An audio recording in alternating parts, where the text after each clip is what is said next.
Yeah. I hope they live to see a brighter day. And the ones that are doing fine, God bless you, because you're doing fine. At the end of the day, yeah, we in the building. Don't forget about me.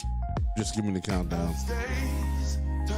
Give me a chance to get into your chat rooms. Oh boy, what a show today.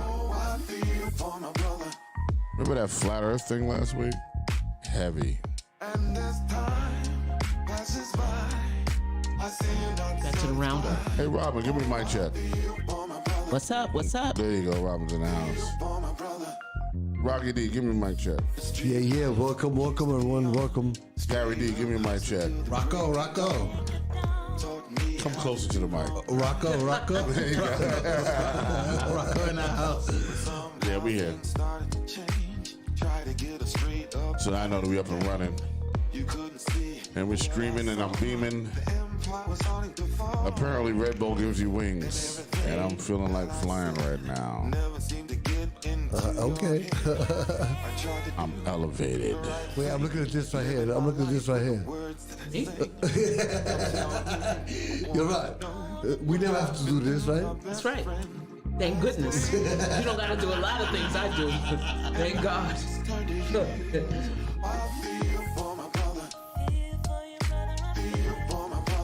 My phone is still dead. Hey! We got a lot to talk about. I got a lot of stuff to talk about. As a matter of fact, I'm mad I didn't download a particular flyer. Because next week, I'm doing something big.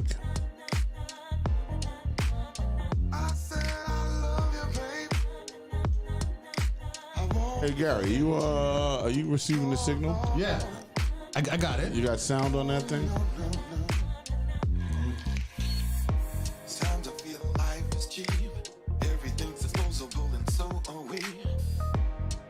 Can you hear me?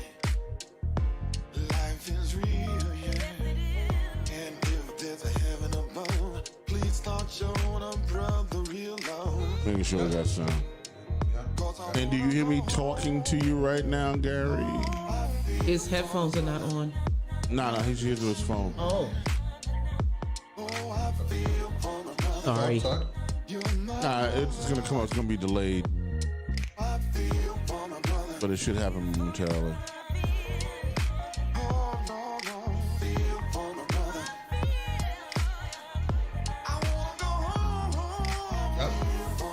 Got you, bro. Alright, we feeding back and shit. What a day. Hey, we need an engineer. Maybe we could hire an engineer. My phone is charging. I'm dying right now. We'll get to that later. Alright, it's 7 o'clock. Let's hit the button, y'all. Yeah.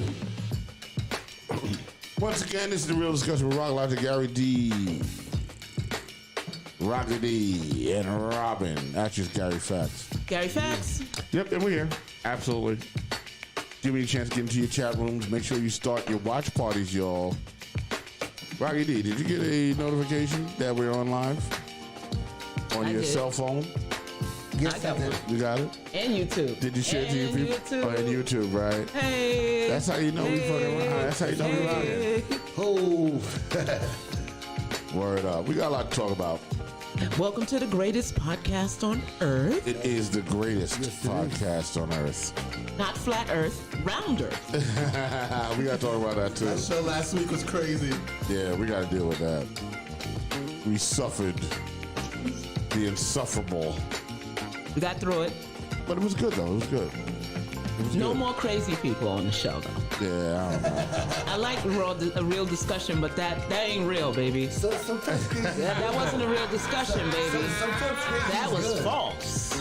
Oh, shoot. You're That's right. a false discussion. You know what? 1, 2, 3. I'm going to hit it, y'all. Oh, wow. So, you know what? It was a big week. It was a big week. Just to get some stuff out of the way, on February 11th, I am hosting, and I am the moderator. Well, I'm not hosting, but I am the moderator for the mayoral debate, right, for the candidates. And, I mean, the big wigs are coming through. Once my phone charges, I'll name all of them that are It's coming like through. 25 of them, bro. Yeah. But then the top people in that tier, they're actually, I'm the one moderating them. So there's the little guys, and then I got the big guys. There you go. Get the big sharks, baby. So we're doing that with one night. Hey. That's gonna be incredible. That's what's up. So we're doing that. What else are we doing? What else is interesting? Okay. Maybe I should give a date and hit record. Okay, Yep. let me do that. So that's February the 11th on which is like next Thursday, February 11th. It starts at 6:00. Nice. We're gonna have a direct link. So here's where we all are basically involved. I'm gonna have a direct link from the mayoral debate through my Facebook page. Right, we're gonna beam it into the studio with Zoom, and you'll be able to see everything that's going on. And I'm moderating the debate with my homegirl, Cece, right? Claudia Cece Perez. Hey, Claudia. She's part of one. She's part of One Nightia, but she's also a part of Occupy Nightia. So she's bringing this thing to the table, you know, and that's been a great move for One Nightia and everything that we're doing. So that's been incredible. So we're gonna do that next week, and we have banners made, One Nightia banners made all over the facility that we're doing this thing at. So it's gonna be really good.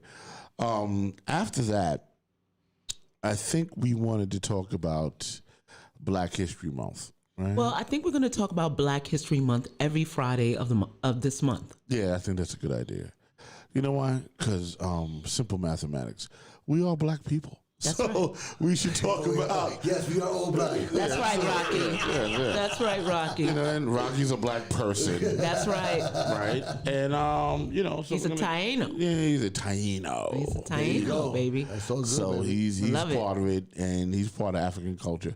And what we're gonna do every week, you know, until the end of Black History Month, we're gonna talk about Black history. Yeah. That's what we're gonna do. So good. So that's where we're going into it. And in this segment, we're gonna talk about, you know, some historical figures. Okay. And historical movies that were made, and the contributions that, and you know, when I was thinking about this today, I was like, you know what, I don't really want to do, you know, like movies and stuff like that. But in truth is our contribution to all industries and everything in life we need to celebrate, right? It's nothing that needs to be negated or shamed. Like when you think about Hattie McDaniels, right? Hattie McDaniels was in Gone with the Wind. That's right. And she was the first black woman to win an Oscar. That is correct. But was not allowed into the theater to Nope. receive the Oscar. No. Right? Yeah, I think the achievement, and I don't want to be, you know, I don't want to go ahead. interrupt, No. but the achievement of, you know, blacks or African Americans in this country was at great cost. Hello, Michelle Marie. How you doing, girl? I see you. No, I mean, the achievements that we've accomplished in this country were not easy. So just to have those accolades meant they had to, you know, go through a whole bunch of things just to get recognized for, you know, the courage. Right. You know, it took a lot of courage, and it still does today. You know, and she played if y'all don't know, if you're not familiar with Hattie, she played a maid in Gone with the Wind. right? And obviously the character that she played in Gone with the Wind was not who she was, right? She was a very elegant woman. Yes. So, and she received the Oscar, and that's incredible. You know, I think about these things. I think about, obviously all the civil rights leaders that, did what they did to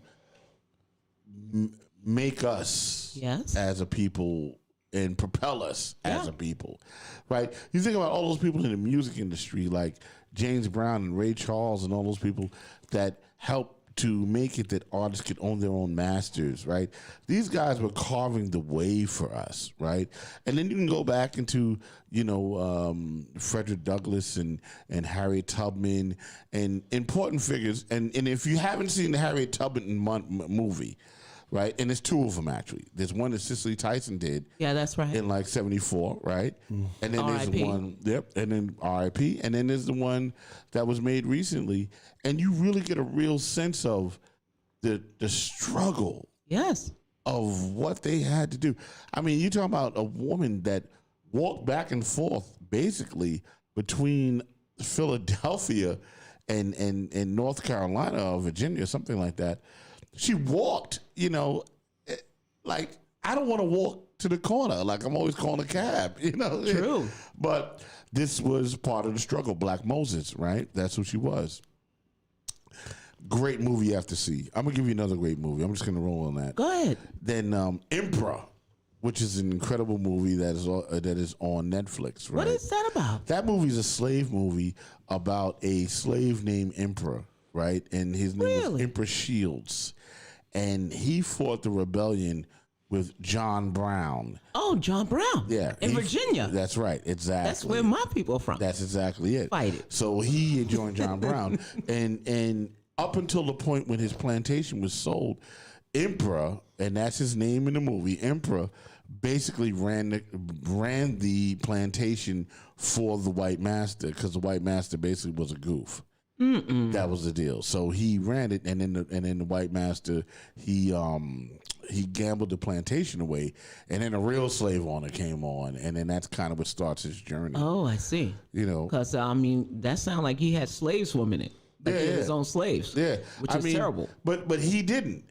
He just was a slave that was allowed to run the plantation. He wasn't whipping the slaves. He wasn't abusing the slaves. He knew that they were his people. Oh, okay. Right? And he treated them like his people, and sometimes he joined in and do the work. He was their superintendent. Basically, right? Okay. The supervisor. Right. But he wasn't bucking. Right. And then when they started getting real overseas and all that, then that's when the movie goes left, which is a great movie. They went overseas? What? Oh, I thought they traveled overseas. No. He went to Virginia. Oh, okay. And then after that, he gets killed. It's kind of well. I mean, I think he gets killed. That's. They leave the ending sort of funky. Yeah, that don't sound nice. Yeah, and it was a great movie. You know what I'm saying? Oh, there it is. Michelle's like, I wish I could say better, but you guys have me feeling better. I'm glad you're feeling better, Michelle. Feel better. And she's like, that was a great story. It was a great movie, great story. Harry Tubman and Emperor. We gotta have some pictures next time. Yeah. 12 Years a Slave. Great movie. That was great so good. movie. So good. Groundbreaking. You understood a different aspect of slavery, and that's what I enjoyed about that. Yeah. It was a different aspect. It was like, okay, here we go. So now you're talking about you were free and you ended up being enslaved. Right, which was a common thing. After 1811, I believe. Right. Yeah. And now all of a sudden you're free and you're free and you're educated and you can play instruments and you can write and you can read, and then all of a sudden, bang, you're caught up in the slave trade. Well, also you got to remember, when white people immigrated from, Europe, they were under bondage, right? But when we were taken and brought to America, we were free before we got there. We were free, and then they put us in bondage. Right. Europeans were already in bondage and came here free. But it was the reverse for us. So, as free people, we had different ideas about what, who we were until they broke us. 100%. Yeah. And that's incredible. Another black movie that I saw. I'm just kind of going. Let's go. Come on, go ahead. You know, if you didn't see the Jackie Robinson story with my man, You know, I still have not seen that. oh, Criminal. I mean, I know about him, Oh my God. but You know, Chadwick, I got to give it up because Yeah. he's so good. I mean, he's a character actor. I mean, I can go down the line of movies he played of historical figures, right? He did Marshall, right, which was Thurgood Marshall, who was elected to the Supreme Court, first black person elected to the Supreme Court. He did Jackie Robinson, right? Yeah. Jackie Robinson broke the color line in baseball, and then he did James Brown, and then he did Black Panther. He killed that James Brown. He killed James Brown. He killed it. He was what they call a Machiavellian actor. Yep. He could play any role. He and that other guy, the African one, The one that was married to Russell Simmons' ex-wife, right? no, Not him? no, I forgot his name. I gotta look him up. He did a Diamond His movie? last name starts with an E. Oh, okay, no, okay. I think he okay, played so- Martin Luther King. He played one I know what you're in talking about. Selma, right? Yeah. Yeah, okay, he's that's- so good. Okay. He's so good. There's so many good, black actors. But when I think about Black history, I think about Black history before we came to America. I think of, people who I found out today that there's a Black samurai Yeah. that's based on The Last Samurai. Wasn't Chadwick, that was the last movie he was working on Yeah, before he passed was. away? Yeah. And it was actually a real story. I had Yeah, no yeah, idea. yeah. That was really, really cool. So, Rocky, tell me what's been going on, baby. Everything is good, man. I don't know where the sound's coming from. I don't know. I'm trying to stay away from the mic. So, what's going on? Everything is good, huh? What about Macy Jemison? Which Mae Jemison. Yes. She's isn't she the astronaut? The astronaut, yes, she is. Ooh, that's she feedback. did the. Who's buzzing? Is that me? I think it may be you. Put it down there. Yeah, I think it's Rock. He's causing trouble. okay. So Mae Jemison. Hey, what's up, yes. Tonya? Yeah, Mae Jemison. Yeah, she was. Tell me about her. Did you read about her? American engineer, physician, and former NASA astronaut. Yeah. Became the first black woman to travel to space. Yeah, she would not be a good guest for the Flat Earth show. No. Yeah, you're right. Wow. Okay. It'd be a black woman that's telling you people that the earth isn't flat. Interesting enough, right? Talking about space, then if you haven't seen the movie Hidden Figures, Amazing movie. was oh my great. God. If you haven't It was seen a Hidden great Figures, movie. you really are missing something special Yes. about the United States. Now, Hidden Figures is on Amazon and I think Netflix.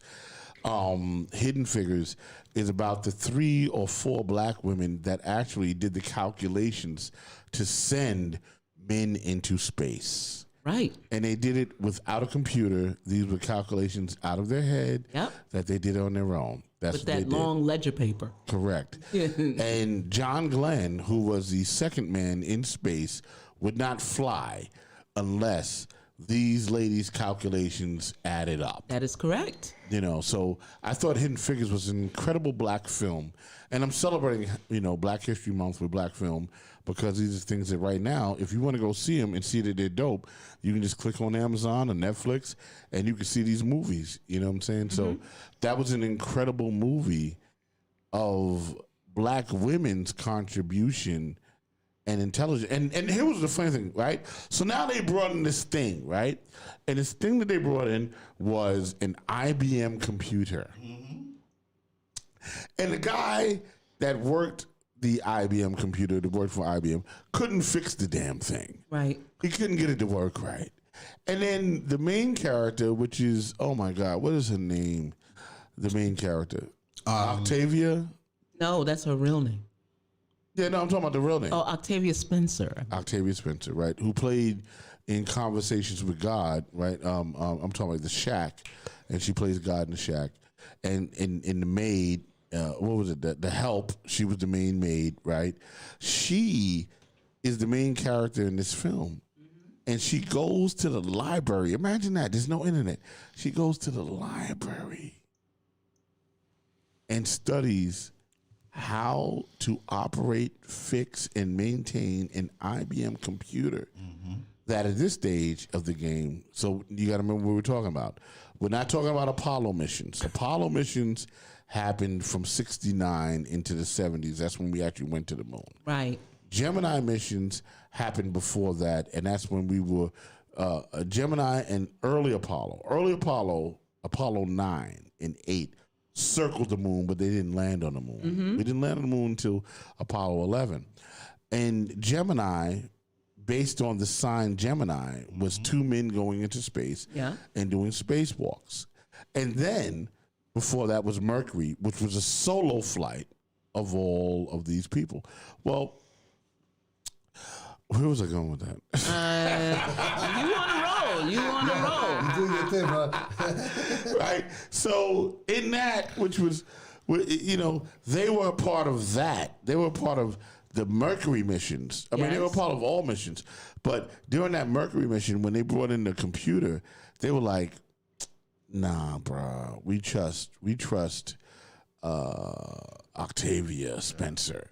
And I forgot her actual character's name, but an incredible woman, intelligent black woman, strong black woman, still had a family, still had a husband, still had to do wifely duties, but she worked at NASA and put people in space, and that's dope. But I think Imagine how her husband felt. He couldn't compete with that. No, not at all. in the movie, I think one of the most powerful parts was when Costner, when Kevin Costner, I think he was playing John Glenn. No, it wasn't Kevin Costner, but John Glenn character. Go ahead. But okay, so all right, it was the Costner character, but he didn't want Kevin Costner was one of the flight like supervisors. That's what Kevin Costner was. John Glenn was somebody else. Okay, well, there was a scene where Costner was told her. That's correct. Yeah, where Costner was like, "Yo, I'm not doing this without her." That's right. Yeah. And he was the boss. Yeah, exactly. That's He was right. the boss. Yeah, he wasn't John Glenn. He was the boss. He was the boss, and that was incredible. Yeah, he was like, "I'm not doing this without her." And I mean, that was powerful for that time. You know, for all you flat earthers that think we're spear chuckers, and we don't know what we're talking about. I know 4 black women that know that the earth is round. That's all I'm saying. All right. Because their calculations was correct. You'd be like, well, we never went to space. I think that's bull crap. And I'm gonna be clear, because y'all attacked me. I was gracious. Oh, didn't they call us low vibration? Oh, low vibration. No, I know you went off. That's what I read that, and I was like, should I? And then you responded. I'm like, oh, Rock is definitely on it. Because I was like, yo, man, okay. I was very gracious to You know what Dave. low vibration means, right? Yeah, that's like lowbrow, retarded. Like, you think I don't understand anything? I mean, you think I don't understand? I think it had a little racial undertones. Yeah, I'm sure. The low vibration show. Here's the deal. I'm highly vibrated. No, but why would you even look for someone who's crazy to call us low vibration because we're not on his crazy page? I don't think it's worth our time. I agree. Well, here's the deal to all you flat earthers. And I'm not Eat going a to. dick. Here we go. I try not to curse. No one cares. No one cares. You know what? Here's the deal. I don't care if the earth is flat or round. Right? Although I know it's round. But I don't care. You know why? Because it's not affecting my financial situation. Hello? Yeah. And once And we we go. gonna stay black? So I go, if the earth is flat, okay, I'm still black and broke. Yeah, that's right. So I don't really see where that was going. I mean, it was a great conversation. It was a great debate, and Dave Weiss was incredible in his presentation, and I enjoyed him. But the aftermath of that I read during He brought the week, all his crazies. He did. you guys were really not gracious. Yeah. You know. They were and hostile. You were basically For no hostile. reason. And we did not treat Dave with any hostility with him talking about flat earth. Right. We never said, even though he tried to come at you a little bit. Right. And I was like, you know what? I'm gonna be cool. I'm a better person. We're gonna be all right. Yeah, we all right. And we did that. And we cool, but I'm just saying. Well, let's not talk about it. I'll give all you nuts a platform. No. They had their time, and their time is up. Their time is up. Okay. Flat Earth Now you wanted to talk about Hidden Figures, right? No, what I want to talk about is you had some very interesting things that you sent to me for Black History Month. I did, but I want to throw something in there and just build upon. Oh, Gary. No, I just want to say, you mentioned something earlier in regards to the music. What's up, LaFonda? I see you, LaFonda. Go. You mentioned something in regards to music, what Black people contributed to music back in the days with James Brown and Yes. stuff like that. Well, we have Berry Gordy, Just the jewel. who did He's the Motown jewel. Records. Yeah. We have Do you need to go on mute? No. No. Because No. things are happening. Gary's talking. I'm sorry, Gary. Wow, okay. No. All right, Gary, go ahead, talk. Sorry, Gary. Okay. Let's get back to work. We have Berry Gordy at the time who created Motown Records, right? And what Motown has done, but also I believe it was the guy who owned Stax Records. Now Stax was the first label in the U.S. to get the Beatles.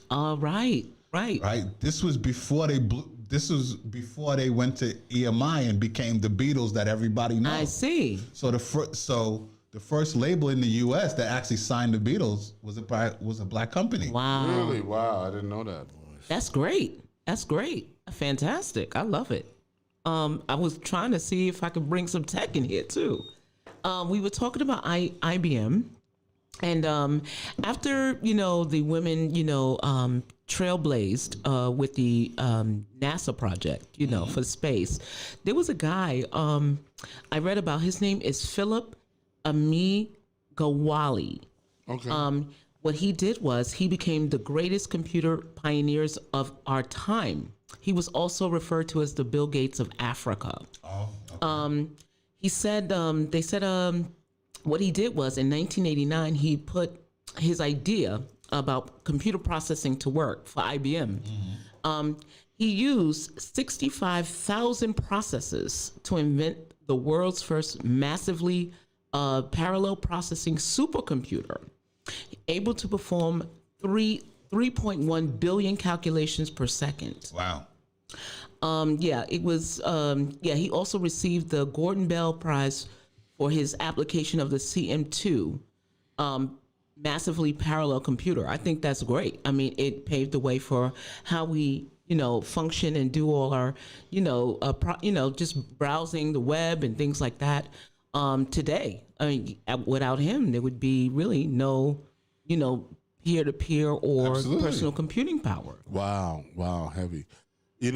Another movie, if y'all missed it, now I don't think we mentioned this, but I know we mentioned it behind the scenes, Madam C.J. Walker. Yeah, man. That was really good. Which was an incredible black film. It was. I mean, this movie, I didn't expect it to be so good, y'all. And, a couple things. First of all, big shout out to the Bronx, right? Yes, sir. And that's because Madam C.J. Walker is buried in Woodlawn Cemetery. Right. She's buried in Woodlawn. And you saw this woman who, came from a broken marriage and then got involved with somebody else or whatever. But her fortitude in terms of caring for black women's hair. Basically, she was the one that branded The straightening comb? the straightening comb and just care for black women's hair. Yeah. She made her own products for hair care. Yeah.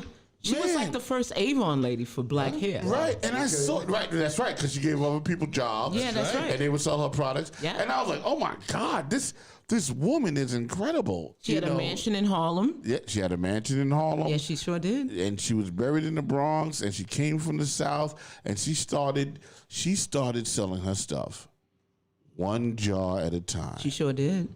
And people were playing her. Yeah. They were like, she's like, I got my hair care product. They were like, whatever, I ain't got no money for that. And then she was doing it for free, which was very interesting. Well, sometimes you got to do that to build a market. She built the market. She was great at marketing. Yeah. Tell it, Robin. No, the only thing that I was disappointed about, that I don't know if it's true or not, but it was in the movie, about her meeting. She wanted to meet, who was it? It was a black leader. And they would not even, and she tried to even like get his wife and all of their circle involved with, like her set, just so she can talk to this man. to get an audience with him. Right. And I think she kind of bombarded his speech. He was making. I think you're talking about the Woolworth guy. Was it put He was a Woolworth? black guy. He was a black guy. Oh no, because I know she had the meeting with Woolworth. Also. No, I think before Woolworth, because when she met with Woolworth, because Woolworth was based in New York City. Right. Yeah, No, this was still, she was still in the South at that time. Okay. And I think it was A. Philip Randolph. Audience, if you can help me, but I know it was a prominent leader. And Look it up, y'all. Look it up. We need and that. she was trying to like be friends with the wives. She was doing all their hair for free. And when it came time, he was putting her off. And I think, was it Frederick Douglass? I think it was one of these prominent black leaders. It might have been Frederick Douglass. And I'm going to say that because I know from watching different films about Frederick Douglass, he was very hard on black women. Yeah. Yeah, he was. He was very hard. Like, you want to talk about misogyny, right? He's probably the father of rap music, right? Like, he was really, so it might have been Frederick Douglass. Yeah, she was trying to, because he was a leader, and she knew that if she got his support, that, her business can take off. Right. And he shut her down. He's like, no, I don't even care about you. Okay. So she had to go another route. Exactly. Fantastic movie. I saw what was it? Ma something's Black Bottom. Oh, Ma Rainey. Ma Rainey. Wow. Yes, that was based on a play. August Wilson's play. He always made plays based around the black life and the black experience. As a matter of fact, he did Fences. Did you see that with Denzel? Oh, 100%. I saw Fences. Yeah, he did a lot of different plays for the black audience and showcasing the black experience. And I got to tell you, Viola Davis, she killed it. Oh my God! First of all, you didn't even recognize her. Yeah, she killed it. Right.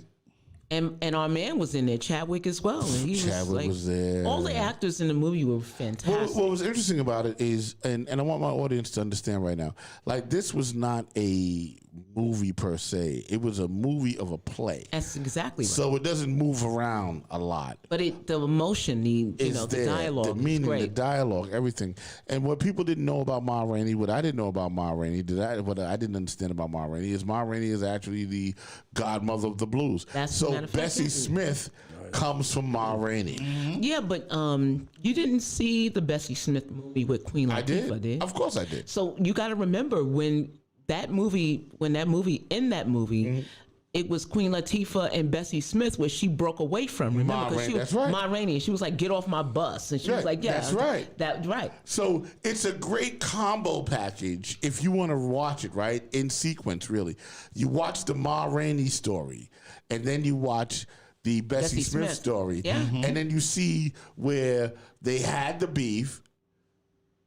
Bessie breaks out. Right. She's a younger, more, because music is always the youth. Absolutely. Right. Yes. So she's a younger blues singer. Everyone's like, "Oh my God, she's incredible. Oh, wow. Bessie Smith is a new thing." Right. And then if you go back to the Ma Rainey movie, Ma Rainey's like, Bessie ain't nothing but a copy of me. Right. When she was right, because she birthed her. And bust how the similarities were there, because just like Ma Rainey and Bessie Smith, in the movie Ma Rainey's Black Bottom, Chadwick Boseman was trying to do something new. Right, that's right. She was rejecting that as well. That's right. The music progresses, but when you can't move with it, you stay stuck. Exactly. And I'm going to segue a little bit, and I'm swinging back. Big shout out to my hip hop artists. Right? But a lot of y'all suffered that same thing. Absolutely. As the music moved forward and the young kids was coming through, like me and my man Rocky D and and KRS One and all these artists that came behind the Melly Mells and the Grandmaster Flashes and the Holy Triangle, right? Flash, Herc, Bam. You guys weren't really cultivating the youth like that. Right, well, y'all thought y'all owned it, and then we just went. You know what? We're gonna make our own thing, and it's continued. But you know what's so funny when you mention that? Yeah. I was watching. I don't know if you ever heard of Red Bull Academy. Yes. So I was watching two different artists say the same thing.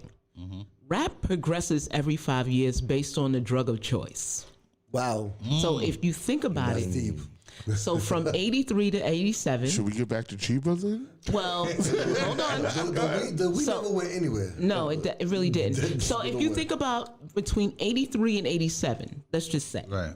Everybody's name was Ski Blow, right? Or Curtis Blow, right, Ski. Joe Ski. Right. Yeah, you're right. Right. So after a certain period of time, 87, Ski Valley. right, everything was based off of Blow. Yeah. Right, you're right. And then after 87, around 86, so crack started to come up.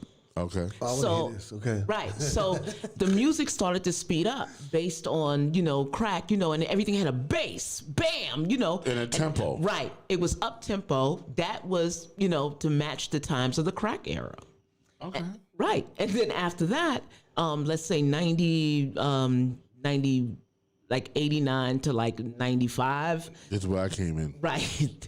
Then they had, I don't know what the drug was, but, Marijuana. It was- That no. never went over. I want to think No. that I ushered in these sexual drugs. Maybe ecstasy might have came in during ecstasy. that time. Ecstasy. 'Cause that's when I wasn't- made. So that's That's when I when the made kids were shit born. what your mama gave you. There was an ecstasy period, right? Yeah, 100%. Okay, because then things got a little sexual around that time, Very, right? very, Yeah. That's me and Luke. Yeah, right, that's right. Doing these shows, Yeah. right? And maybe that I thought it was me. I didn't know it was a drug. Right, and then so after a certain period of time, then like Scissor came Yeah, in. that's true. Ah, yeah. So I don't know That's what a it good- is now, that's a but good I think point. not Adderall. What is it? The Oxy and Percocet. Percocet. Yeah. Molly That's- Percocet. That's a whole different level, though. No, what? but that's the span of time. Oh, wait, and she's right. You know what? Because actually when makes a good point. when Yeah, Scissor yeah, came in, right? That's when they started. That's when that screw music Yes, started that's coming right. in. Yeah. That's when everything was slowed down. Yes, yes. They're sipping on that scissor, Yeah. on that scissor, Yeah. right? And everything was retarded. I can't say retarded. That's not nice. Everything was slowed down and Right. it was Screw. Big shout out to DJ Screw. Rest in peace. But you're right. And you know what? You're onto something, Robin. I think I Yeah, am. Robin, no, you make a good point, pointing out those errors in relation to the drug that was I never going saw it on. that way. Okay. No, that's a good point. That's a very, very good point. Cocaine was high-powered disco. Yes, It was. That's right. That's right. That's Okay. right. That's right. The faster the beat, the faster they dance. That's true. The water is left. But then also to rock, as you know, I'm not saying you, but I mean, in the studio, there were a lot of artists Wow. that were doing blow. I'm gonna have to say yes to that, See? as I witnessed it myself. Exactly. I gotta tell Me you, too. the golden age of hip hop to me was when the crack era reigned. When the crack era reigned, we had PE, we had LL, we had a lot of good Yeah, artists. KRS One. Yeah, KRS One. Right. Yeah, you're right. Yeah. I mean, and it was high, and I think it was high energy music. Yeah, Right. because it matched the pace of like the Of drug. the drug. Right. Right. If you hopped up, you want to hear some hopped up stuff. Right. Yeah, you're right. I'm feeling But it. also too, in the era of, I guess Snoop, the Chronic, Yeah. Yeah, that was Cypress Hill. Well, and they went to the weed. it was all weed. Yeah. It was all weed because I It's mean, still all we. Yeah. if you ever, I mean, And they slowed down. well, yeah, but I mean, if you ever hung out with Snoop or Cypress Hill, it was at that time, Right. It was like a weed party. And, Like, and think about something too. So after the crack era and the was there. Scissor, at the same time Scissor was happening, between like what 95 to 2000 or 94 to 99, it was all about the drug dealer. They were rapping about being drug dealers and being on the street and hustling the drugs. Right, and BS. And, Right. Well, And who can spend more money? right. Right. Big shout out to Michelle Marie. She says the interracial movie, Loving. The loving story. What is that? Yeah, they broke the racial barrier, I believe, but no, they that's in it. Virginia. I This didn't was see that. they got. I didn't see the whole movie. I'm from Virginia, so it's kind of like have to I check gotta that know out. stuff like this. But yeah, they and I gotta watch it too. Apparently it was illegal to. Of course, it was illegal Back to. then, yeah. Yeah. I know this from Jack Johnson for some reason, but it was illegal to marry interracial. And by the way, you can't skip over Jack Johnson. you're right. You got to tell him who he is. Well, he's a boxer. He's a boxer. Continue, He was continue. more than a boxer, but we'll talk about that. But But finish. anyway, So yeah, they actually, I don't know if they petitioned to have it rolled, the law rolled back. Yeah. But it was definitely illegal, and they had kids, and they were going through a lot because of that time. Since they were an interracial couple. But I think they did present a law. There was a law made based on that marriage for to ban not to ban, but to relax the rules of interracial marriage. Okay. So now you got to talk about Jack Johnson. Well, Jack Johnson was everything. You can't. No, I mean, You can't make him a footnote. wait, first of all, because we talked about movies, we talk about music, Right. Yes. but nothing to me shapes the black experience in America like sports. Very true. All right, hold on, wait. Yeah, it's true. And Sports, Jack Johnson, I guess, was the first heavyweight champion, black heavyweight champion. I believe he was. That's right. And what was that law that they built around him? Yeah. Oh, damn. Yes. Yeah. There was, because he would go and take his white women, and he would Right. transport them to, like, he would go to a brothel and he would have his his hoes, and Yeah, he had his hoes, and he would I think it was interstate. You couldn't. I forgot. It's that law. It's still on the books now, as a matter of Right. fact. It was like it was almost like keep the hoes in your own state. It's like It was almost trafficking. like trafficking. Yeah, Right. but it's for white women. You can't traffic with white You women. can't move them. Right. Right. But Yeah, go ahead. no. He was awesome. He didn't was give a great. damn. He didn't give a damn. He was like, catch me if you can. And what year was he active? Was it? Wow, this Can was we like- can we get that? I mean, y'all gotta Google that. What year me- was Jack Johnson active? He was a boxer, Yes. and he was the first black heavyweight champion, and I think it was like 1912 or something Nah, like it that. had to be. No, it was early. It was later than that, I'm sure. Nah. It's like 1912. Like he's around the time of the Titanic. As soon as Jack Johnson became a heavyweight champion of the world, the Titanic sank. Like Really? I think he caused it. Wait, What is it? what's his name? Jack Johnson. Jack Johnson, yeah. Yeah. When was he active, y'all? Let's see. And if y'all know in the chat room, He please had tell me. 95 fights, and he had Yeah, Rocky, you should be good at 30, this. 35 KOs. And Yeah, 70 he was wins. born on the 31st of 1878. Okay. He died June 10th, 1948. All right. So He when was was he called the active? Galveston Giant. He With was a- act- Jim Crow. So when was he active? Between 1909. Ah! No, 1908 to 1915. I said 1912. Yeah, There you go. yeah. Right. He was one of 95 the. He was widely regarded as one of the most influential boxers of all time. There you go. All right. Yeah. Yeah. No bus. Listen, you got to understand where everybody comes from. Always know the root, people. Yes. And the root is, I don't care if it's Mike Tyson or Ernie Shavers or Muhammad Ali or any of those guys. They come from Jack Johnson. Oh, You I'm know what sorry. saying? He was married in 1912. He was married to a white woman. Yes, he was. Yeah, I saw the Yes. story. Yes. And right after Jack Johnson came Joe Louis. Yeah. Oh, it's called the Mann Act. Yeah, forbidding one to transport a white woman, across state lines for innocent, for immoral purposes. Damn, I've been busted.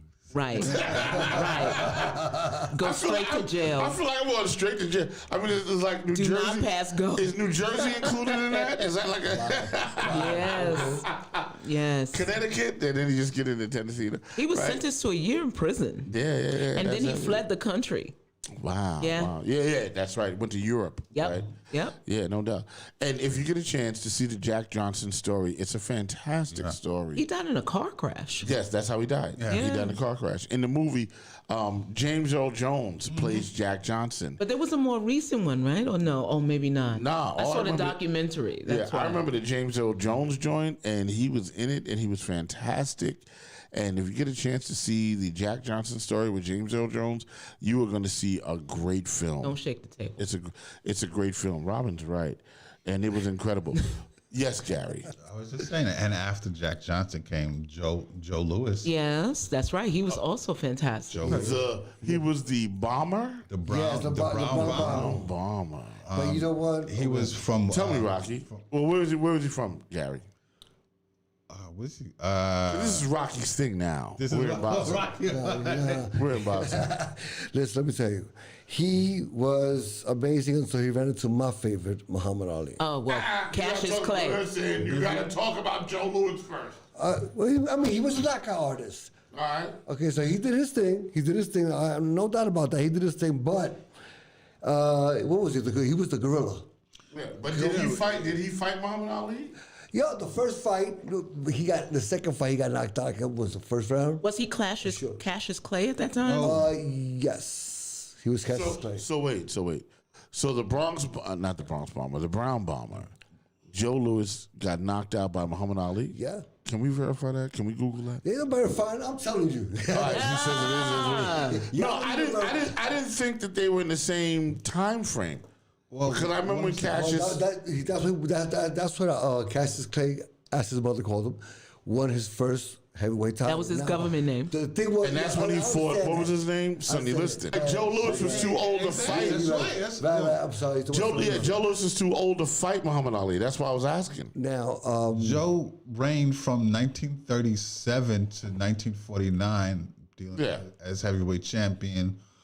He had 27 championship fights. And I think Rocky Marciano actually beat. Yeah, Rocky Marciano beat him up, right? Yeah. beat him. But Joe was active, from 1934 to 1951. Yeah, and that's pre-Muhammad Ali. Yeah. That's pre-Sonny Liston, really. But definitely pre-Muhammad Ali. That's why I was like, all right, what are we talking about? And my mother, who wasn't really a big boxing fan, but she used to tell me about Joe Louis. I gotta say, my grandmother, she said that Joe Louis was a distant relative. Oh wow! Yeah, so Wow. So you can take it on the chin? You be knocking people out there. Look at those hands. Guys like, look at these mittens. let me find out. Look at these mittens. You got baseball mitts. Which is incredible. And then that kind of brings me to my man Rocky's favorite fighter. And Rocky, who's your favorite fighter? Rocky? Muhammad Ali always has been. All right, talk about it. Talk about Well, Muhammad. Ali he did some great things, but we also have to understand that Ali went through a whole bunch of different phases in his life. Mm-hmm. I mean, between the Muslim and the whole boxing and the white, the black. At that time, everything was how you say? Chaotic. Chaotic. The whole time was chaotic, Yeah, though. but Muhammad Ali, I want to talk about his boxing skills. I actually had the privilege to stay at Floyd Patterson's house and train there. Okay. Wow. And when you stay in those guys' house, you're gonna hear stories. Yeah, of course. And I actually spoke about Muhammad Ali too. Oh. To Floyd Patterson. He was like, you know what? First of all, his name is Cassius Clay. His mother name is Cassius, that's his damn name. All right. He told me just like that. All right. But then one thing about Ali, that rope-a-dope that he did, Yeah. that's what destroyed him, because I asked him, who's the hardest puncher? And everybody says Foreman. I'm going to tell you the truth. Yeah, George Foreman was he was hard. But there's a man out there named Ernie Shavers who everybody's afraid about. Wow. I remember So Ernie he told me he could not believe that he actually saw the fight between Ernie Shavers and Muhammad Ali. Muhammad Ali was at the rope, calling him back in, and he's cracking him right in the jaw. And Ali's like, boom, come back. Wow. And he said, Floyd Patterson said, I stood there going, and he was just cracking him. Wow. But I think, my personal opinion is, I think that's what destroyed him. Really? Taking those punches like that, especially when Larry Holmes caught him in the end of his career. Yeah. I mean, Larry Holmes was no joke. Yeah. And, Wow. But, I mean, you're talking about Larry. Larry beat him. Yeah, but Larry was like 15. Let's say Larry was 25 and Muhammad Ali was 45. Okay. I mean, that's a whole. Then Muhammad came back. You don't defend Muhammad Ali at the end of the day. But the age difference was big. Well, I think Muhammad, right? The importance about Muhammad Ali in Black history was that he was a voice that was necessary. He was the big mouth of the black man at the time. So you had, if I was doing the evolution of it, right? You had, what's that guy's name? Ooh. Elijah Muhammad. Elijah Muhammad. Oh, yes. Then you had Malcolm X, and then you had Muhammad Ali. yeah. Now Muhammad Ali sounded like he had no sense. He sounded crazy. Float like a butterfly, sting like a bee. And all of these wild accusations and statements that he would make that would bring him presence. But Really? he also spoke out against the racism and That's right. and what was happening to us. He was very vocal You're about talking that. about Muhammad Ali still. Yeah, as an athlete, which is very important. And I'm saying this to all my young athletes right now. This guy went out there, fought the United States government to not go to Vietnam, lost his career, didn't go to jail, They stripped him of the title. and then he got it back. He got And it then back. he got it back. He came back. But he stood for his principles. So big shout out to my man Kaepernick. You understand what I'm saying? Yeah. They stripped him of his His name will title, live forever. and guess what? He's standing up for something that's right. Yes. And all you athletes, if you all did that, it'd be a greater nation. It'd be a greater nation. I mean, you know. to piggyback off what Rock was saying, I mean, Muhammad Ali set the tone because the publicity that he had from being world champion, whenever he did a show, was it Dick Cavett and whoever, like he was always speaking about the oppression. Correct. So he was using his platform back then to speak about the oppression and the racism. And obviously, you know, a lot of part of white America, they didn't like that. He went through hell. Yeah, but he saw what was going on, and being that he was in the position to use his platform and speak out, he did that. Yeah, and more than likely, right? So for me, what really got me was not only was he standing on his moral principle against right. racism, Yes. because he knew, and you know, when I listen to Public Enemy, I think of him because he fought in a war that was really about killing other minorities. Yes. And he was drafting, black people, to do it. And he believed that, why should I go over there and kill them? Knowing what they're doing to us now. I think, yeah, sorry. And, when he said he wasn't going to go, and they were like, but you're in jail. And he was like, I will gladly go to jail. And, they would threaten to take his belts. They were threatening his stature. And he was like, I don't care. You know what I mean? And I think that speaks volumes about his character. What about for instance, what about the fighters that were silent and the world champions? Yeah. I mean, yeah. I'm talking about someone like Marvelous Marvin Hagler. Yeah. Oh, I mean, that was some really, really great fights that he did. He had some fights. John the Beast Mugabe and Was he a middleweight? Huh? Was he a middleweight? Yeah, Yeah. In my opinion, the reason why I'm bringing these fighters up because I'm talking about, for me, Right. He had a couple of those, the greatest middleweight of all time. Really? in my book. Not Yes. Sugar Ray Leonard? Not. No, Sugar Ray was a welterweight, but then you got other fighters that came up also with the same Right. kind of finesse as Sugar Ray. Right. So yeah, Parnell Whitaker, that was one of my favorites. Parnell Whitaker, yeah. He came from the '84 team, so Yeah. that's my era. There you Mike go. Tyson era. So The Mike crack era. Oh shit! I'm sorry. Yeah, it was crap. Wow, you went there. Sorry. You know what? I like where y'all are at with this because we were talking about a lot of athletes that stood up and have stood up for and spoke about the oppression of black people. So you got Muhammad Ali, and then you have Jesse Owens, who ran. Oh, yeah, right, Jesse. in the He was Olympics. running against the Nazis. The Olympics. He was running against the Nazis. He was a representative of the United States. So as much as they hated him, they had to root for him because they didn't want to. And I think he won the gold medal, and they didn't want to shake his hand. Right, exactly. Right. I'm trying to go back with the gold medalists that they refused to do something. They put their hands up. Oh, that was in the 60s. Right. That was 60s, during, talking about the 60s. That wasn't Jesse. That was no. That wasn't Jesse I'm Owens. trying to think of the names though. That just I got lost on that. And they were on a Wheaties box. Didn't he put him on a Wheaties box with his fist raised up? Definitely. I'm just gonna say this because Tonya Courtney, she's like, Cap, my dude, right?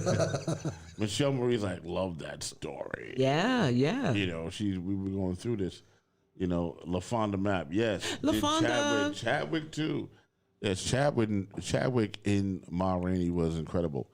And it was such a good movie. But this is Black History Month. Mm-hmm. Yeah. And we can go back in depth. We can talk about this all day. All day. Yeah. You know what I'm saying? We can talk about this all day. We're 53 minutes in and we're still talking about it. Yeah. And we're just going through what that I want y'all to see in terms of movies, so that you could be on the same page as me. You know what I'm saying? And in my thought process and how I process information and how I think about our people. You know what I'm saying? I think about all people. There's no doubt about it. But I also think about our people and the problems that our people have. And my goal has always been to unify our people and go, listen, guys, let's uplift this situation. Let's get it going. Let's trust me that I'm not going to screw you in the end. You know what I'm saying? And that's why I've always been with it, you know, and people follow me and they trust me and we do what we got to do. And I'm like, listen, you know, it don't matter if I'm rich or poor. If I'm rich, I'm the same dude. If I'm poor, I'm the same dude. I don't change. So you ain't never got to worry about me getting rich and flipping on you over no money, right? But I'm like, come in. But my mentality has been based on watching all of these movies where you see sometimes the epic fail of when we become rich. Yeah. And then how we treat our people around us, right? I mean, I watched the Wu-Tang movie last night. Yeah. Right? The movie or the series? I watched both. I've been watching for 2 days. Because the series is everything. I watched it. I watched the series. No BS. I watched the series, and then I saw the documentary, and I had to go back to watch the documentary to kind of confirm what was going on in the series. And it was just like, even them dudes, I'm like, yo, how did you end up at that point? Incredible. It was incredible. Made all this money, you become one of the most influential rap groups of all time. Yeah, true. Of all time. That is true. Right? Like, you will be Wu-Tang forever, for sure. And you crumble from within because of money. Well, isn't that the old story? But I think, but it's Rock. And I hear what you're saying. I think, unfortunately, in music in general, but I guess in our hip hop industry, when it comes to groups, that's always the case. Like, always the case. Money is the root of evil. It's always the case. Money is always. But you got to realize something too. You got a bunch of 18-year-old, 19-year-old, 20-year-old young kids with a lot of ego, a lot of testosterone. No one to guide them, really, because the generation before them really were not being mentors to them. Now, you give them all a whole lot of money and you get people in their ear talking about how you should do this and break away from the group. You know, we're going to give you all this money. And I got to tell you, because Wu-Tang is really not apart. They're still together. Yeah. I mean, they may not all get along, but when you're at an age where you're getting millions of dollars at like 19 years old, I mean, what do you think is going to happen? Well, here's the thing. Okay, let me say something to your point with these cats being young. I think what happens is that a lot of artists, they get sucked in. Yeah, to the machine. To the bad contracts. Yeah, that's right. Now, mind you, I think that it's always looked on where it's the hip hop artists or even black artists with bad contracts. Yeah.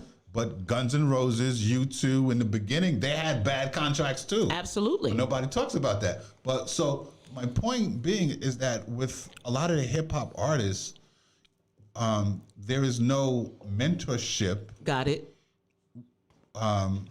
When it comes to them starting in the hip hop industry or starting, dealing with R&B. You're right. Like, even with I was watching a story the other day with about Teddy Riley?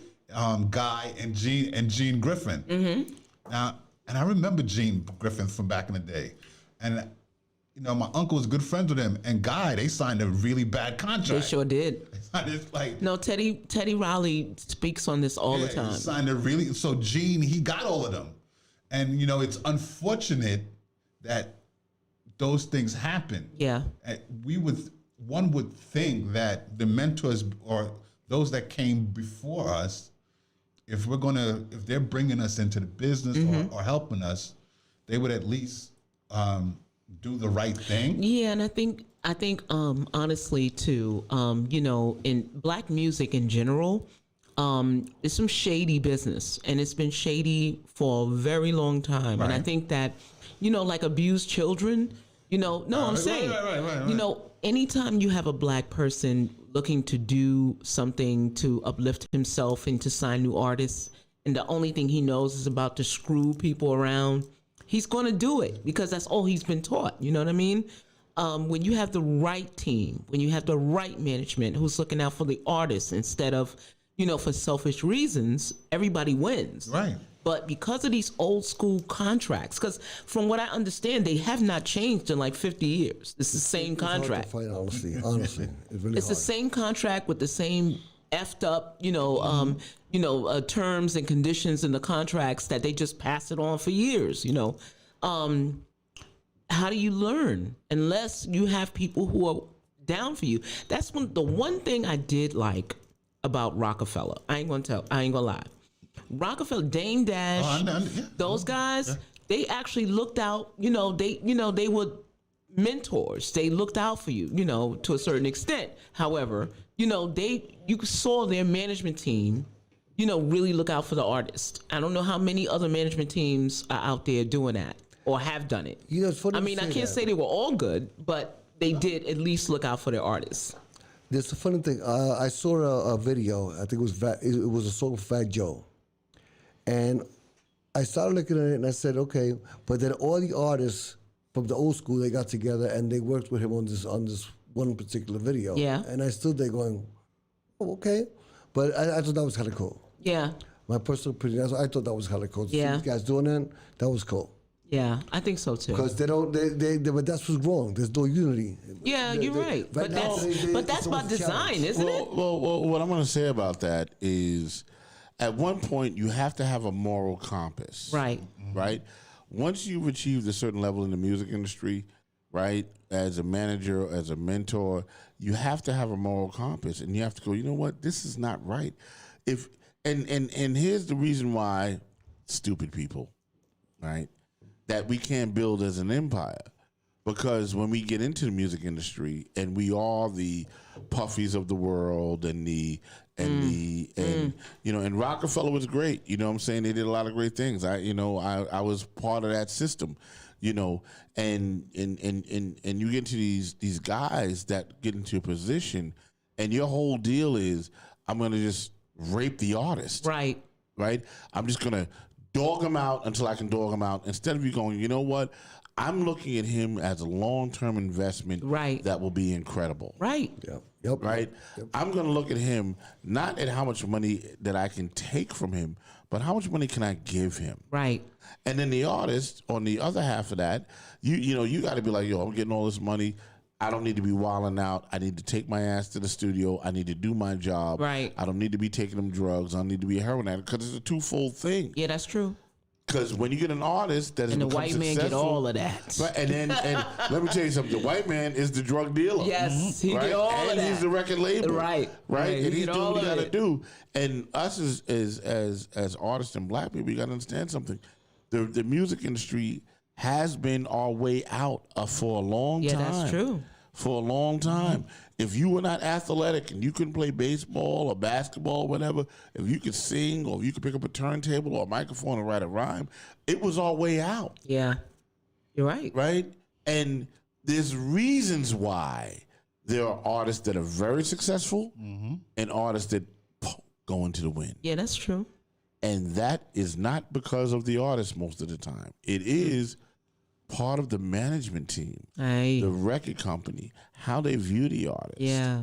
Are we going for longevity, or are we going for a flash in the pan? And not only that, but look, a lot of hip hop artists that I love, I'm being personal about it, don't appeal to the wider mass audience. Okay. Like I like dirty, hard hip hop. But when it comes to marketing these artists to certain people, they don't believe that those people are going to cross over. So they don't put much into them. And they put them on the shelf. There's no artist development when it comes to, I agree. I just think that it's a shame, because I'm not slacking here. I like my rap dirty. I like a real lyricist, but lyricists, why are you rubbing your chest? Because it's true. I'm talking from my chest here. I'm talking from my chest. Okay. But when you talk about, the Beanie Siegels of the world, you know what I'm saying? The black sheep, not black sheep. I'm thinking of Buckshot Shorty. Buckshot, yeah. You know, these guys that don't, they're like, you know, back then, I mean, I was all about the cipher. I like these dudes that don't appeal to the wider audience. Right. And those dudes crash and burn because they don't have the development to cross over into that realm. So it's a loss for me because, you know, I would like to see them, you know, advance and succeed and be worldwide worldwide successes. But you know what? The record company doesn't see it that way either. Let me say this. I agree with you to a point on that. I think the ciphers, obviously, that goes back to being on the corner, like keeping it gritty and street. And I don't think that from a record company standpoint, you can market that to mass. But now you can take someone like a DMX. DMX, you know, his biggest album sold like 5 million copies. That is true. So for someone as gritty and, if you want to call it gritty and dirty as him, that's because the moment you go over 1 million copies, right, that's outside the black community. Yeah. So I think with Def Jam, but see, at that time, Def Jam had the machine. Right. So they had that all figured out, so they could accomplish that. Right. So they were like the Yankees of the rap game. But can we say that now the audience of hip hop has really changed? Well, I mean, if you go, let's talk about this because, and I don't know if you guys will agree with me, but when you go to like a favela in Brazil, right, and you go to any like,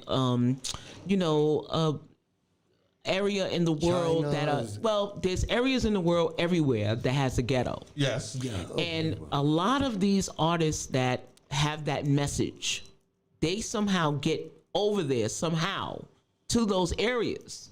I mean, and it's a shame that the record company they don't know the impact that, you know, when you're the underdog in the world and you're fighting political pressure, you're fighting all types of things to make it in, you know, anywhere.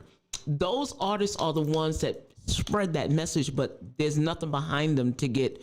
They think that the market is limited, but it's actually bigger because there's a favela in every part of the world. Absolutely. You know what I'm saying? Definitely. And those rappers now that live in those places, they listen to that old stuff. But this exactly no, you're right, because like, for example, over in Russia, like, was it about a year or two ago? There was these Russian artists that were speaking out. They were like the public enemy of Russia, and Vladimir Putin was trying to shut him down. All right, that's all right. So I mean, to your point, with all these ghettos and urban areas around the world, hip hop has reached all of them. Yeah, and they're speaking out in their language. Right. Obviously using the hip hop culture. Yeah. So I mean, I think from a business point, you can see this on a global scale. Yes, like, absolutely on a global scale. So it's not just if people are speaking out about, if hip hop artists are speaking about oppression in the U.S., London, Australia, Russia. So obviously this is a big market of because oppression is everywhere. And this is why, and here's the interesting thing. This is why Public Enemy appealed to white audiences. Yeah, they changed my life, I gotta tell you. I remember seeing them at Wembley Arena in London. Yeah. It was a sea of white people. Yeah, of course. Like, with screaming, like, fight the power. Right. Because they're oppressed over there. I would like to speak on something real quick. Go ahead. You mentioned London, right? And I just want to mention another movie that I think everyone should see. There's a movie called Small Acts, and it is also on Netflix, right? I think it's either Netflix or because Prime. that's on my queue. I got to watch that. Incredible film. Okay. Now, if you watch, it's a 6-episode thing. Yeah, that's right. And it's about the racism in London. Yep. In England, right? And Brixton and Bristol and all those places. And you see about the racism in the 60s as it was going on here. What I thought about it was interesting. They had a place in episode 1. It's called it was a place where black people congregated to eat and drink called the Mangrove, right? And it was owned by I forgot his name, but he was from Jamaica. Okay. So the whole movie is actually basically a Jamaican movie. Well, which is natural. You got to be up on, which is natural in London, so you got to be up on the slang, and it just shows the struggle. And they went to trial, and the trial they called the Mangrove 9 or the Mangrove 6 or something like that, and that trial changed England forever. Really? You know, so if you get a chance to see Small Axe, the first one is called Mangrove, right? Okay. And the other 3 are great, and the other 6 are great, but that one is the one that really spoke to me. Let me ask you a question. Yeah. You did a show, I think it was in London, with Zulu Nation. Yeah. And let's talk about that picture you took with the Prince. Okay. That was funny. I like that. That's a good story. I mean, we want to talk about it. Okay, so.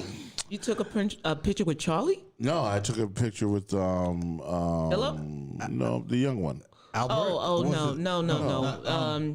The one that The is kid, the redhead. yeah, the one that just married Meghan Markle. Prince. God, what's his name? Prince How do you feel? Harry. Was it Harry. Prince Harry. Okay. The funny Prince thing Harry. about that, that's funny. So what happened was we were performing. I was performing with Bambaataa in Europe at the time. And it was me, it was LG, it was Globe. I was actually powwow on that tour. Oh, yeah, I remember you told. Yeah, I was powwow on the tour. So I'm going out there and I'm rocking and it's hot. And we in Hyde Park, right? Right. Which is behind the palace. It's behind Buckingham Palace. It's Hyde Park. And we rocking, right? So now I'm getting hot and I go back and I walk to the side of the stage while they're performing to get some water. There's this tall white kid standing there, and I go, "Yo, can you give me some water?" I think he's an intern. Oh my God, no! I'm like, "Yo, can I get some water?" Oh my God! And he's looking at me, right? And I'm like, "You peasant!" So now I would do my American aggressive, and I'm thinking he's an intern. I go, "Yo, can you give me some effing water?" You know? Oh my God! So now one of the Secret Service guys that are with him comes and hands me a bottle of water. I still don't peep what's happening. I go back out. Oh my goodness! I'm in my moment and I'm continuing to perform, right? So now we're done. Now we're done. And we're backstage. We're in the trailers now, you right? took the biggest L in the you in the histories of L. L in the world, bro. So now, you know, the manager at the time, I think it was Blue, she comes and she goes, "Listen, you know, the Prince Harry would like to, you know, meet you guys." You know what I'm saying? I'm like, "All right, yeah, Prince Harry." I'm like, "All right, cool." Right? So now I come out, right? And it's me, Biggs, and Al, bam.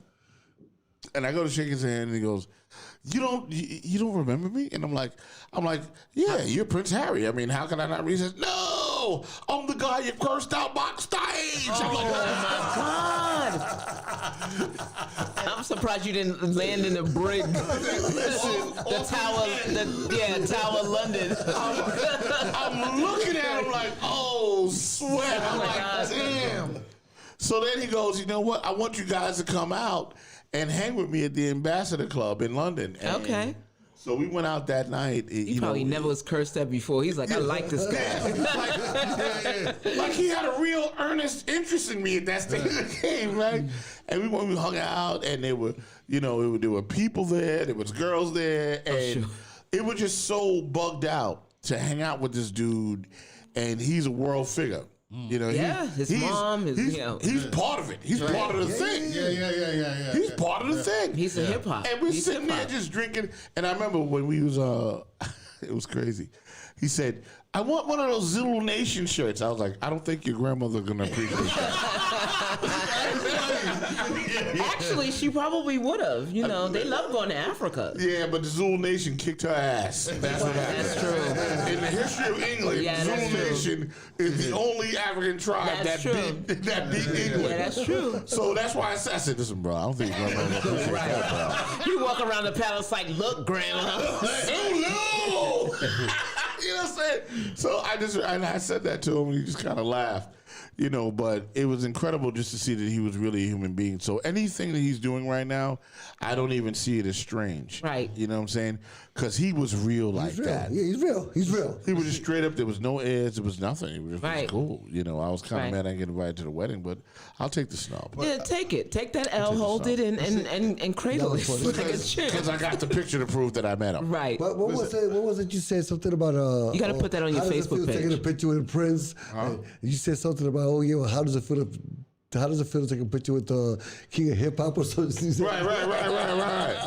You know what I'm saying? It's like, how's it feel to take a picture with Prince? Like, well, how do you feel taking a picture with, like the Godfather of hip hop? You know what I'm saying? Like, Well, I mean, it's the same thing. You know what I'm saying? You talking about Bambaataa, and I'm talking about you. Same thing, no difference. well, see here, like I like stories like that because it shows the power of hip hop. Yeah, that's Yeah, true. definitely. No doubt. Here is what do you call it? So the nephew of the Queen of England. No, the grandson. The grandson. So the grandson. Diana's son. Yeah.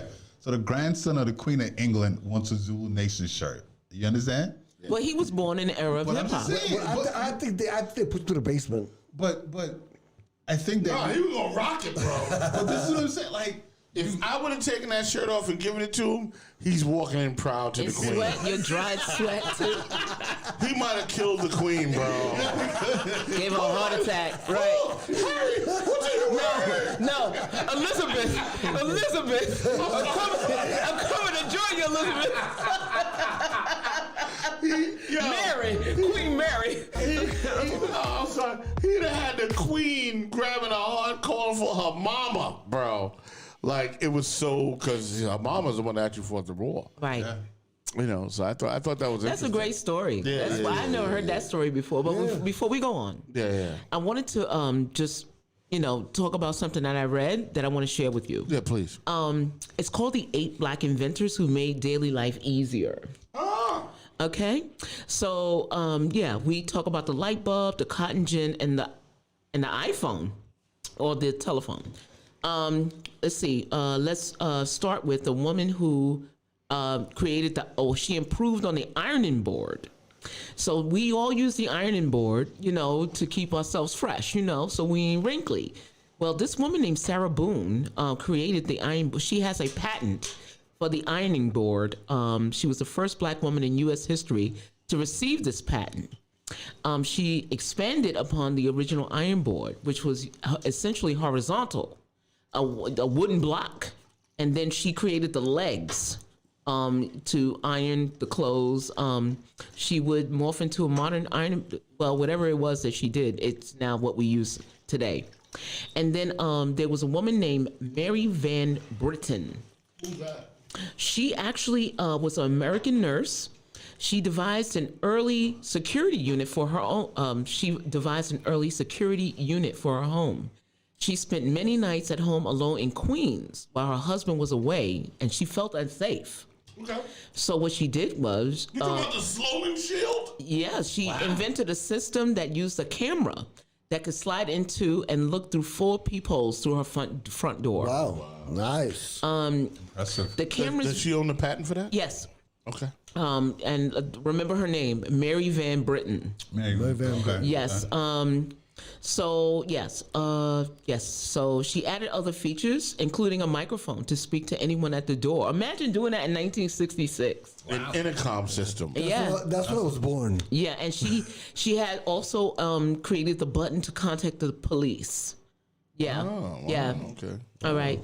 The patent came in. It was finalized in 1969. Wow. So home security systems now use the elements from her design. And they pay her family. I was just gonna say. Yeah, like, she's gotta get some serious generational money from that. Like, well, I mean, what you're talking about there—that's ADT and all of that. Yeah, that's right. Like, That they come need to from be her. giving her a check, The bro. Sloman shield. Bro, Yeah, exactly. they She should needs call to it be the getting- patent shield. That's what they should call She it. needs to be getting royalties from Yeah, all these people. yeah. She is. That's what he's saying. Okay, Yeah. cool. So we talk about Garrett Morgan regarding the sewing machine Okay.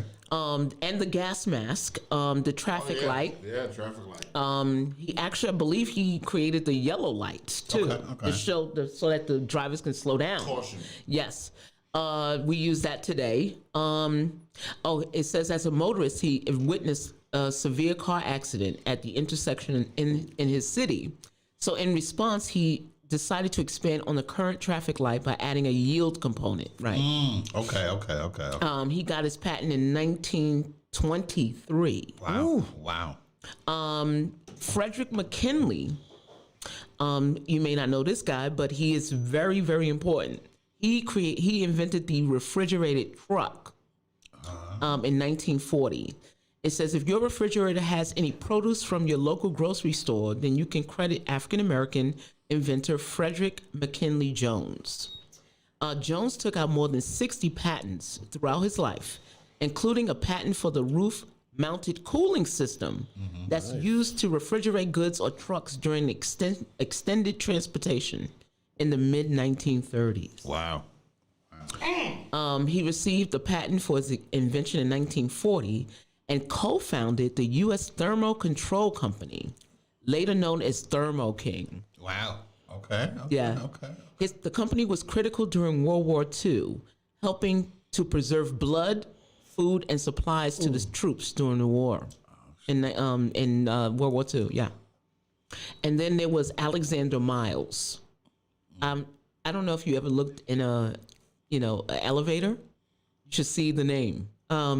Actually, the use of elevators in everyday life. I think the creation of the elevator doors that close automatically. That's what he invented. Yeah, 1887. Before automated doors, people had to manually shut the door. You remember that? I was on one the other day. Right.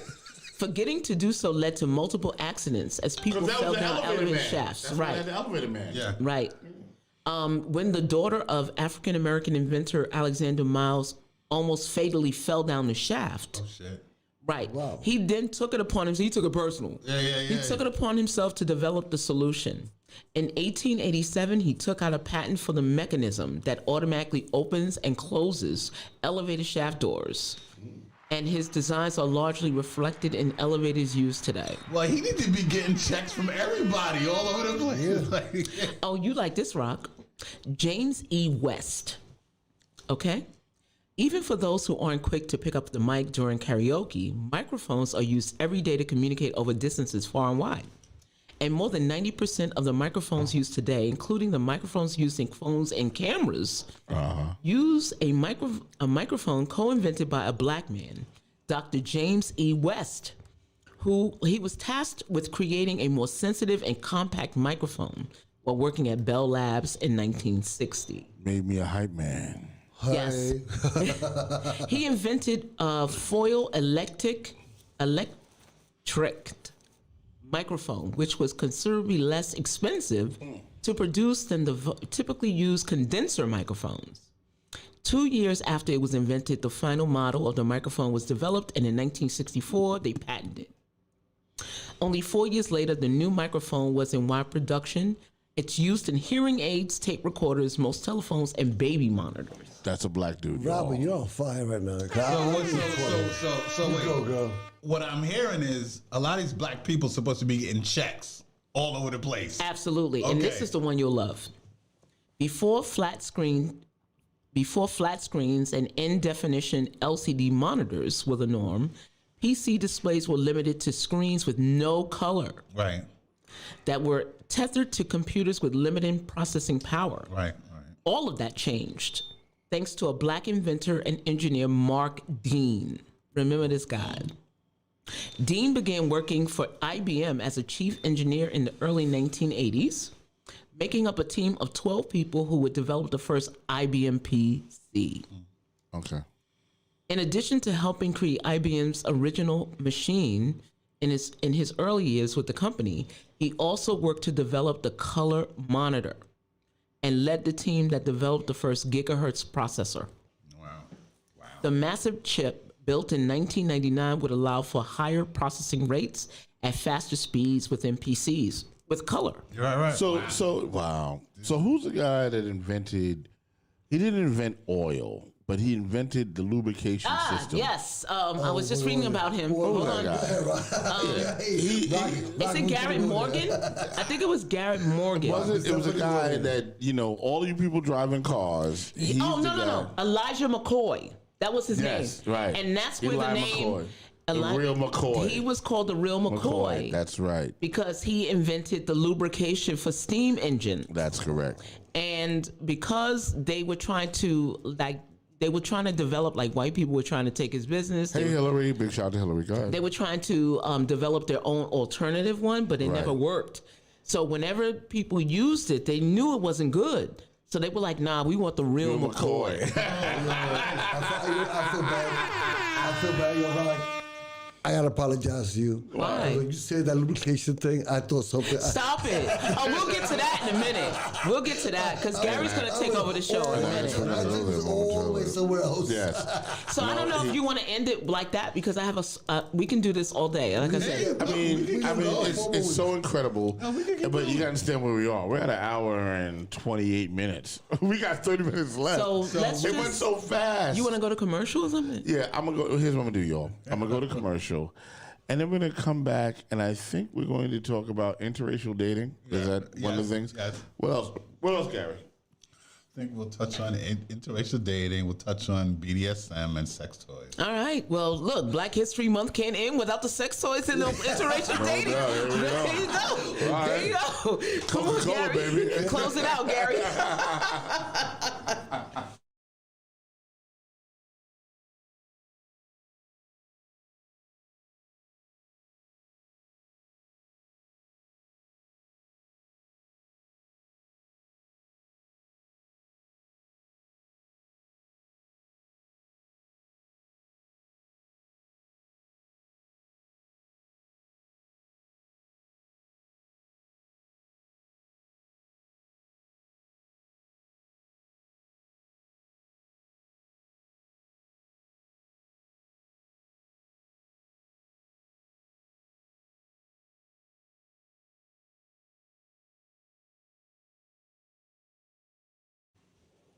All right, y'all. I had to pay some bills. There you go.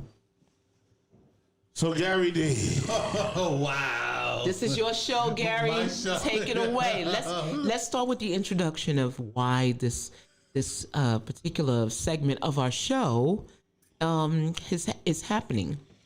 Well, I guess we need to go back. I guess maybe 2 or 3 shows back. Where I think it was Christmas Eve. Somewhere around Christmas Eve. Yeah. We I think there was the first show we did on fetishes. Yes. We had a great turnout. We did. Great We response. did. Thank you, ladies, for turning out and responding. That's when we knew Gary was he was the porn king. Whatever. So we did a part 2 to the show, which was kinks. Right. And that was another good turnout. It was. So, and again, thank you, ladies, for turning out for kinks, and also your emails and messages.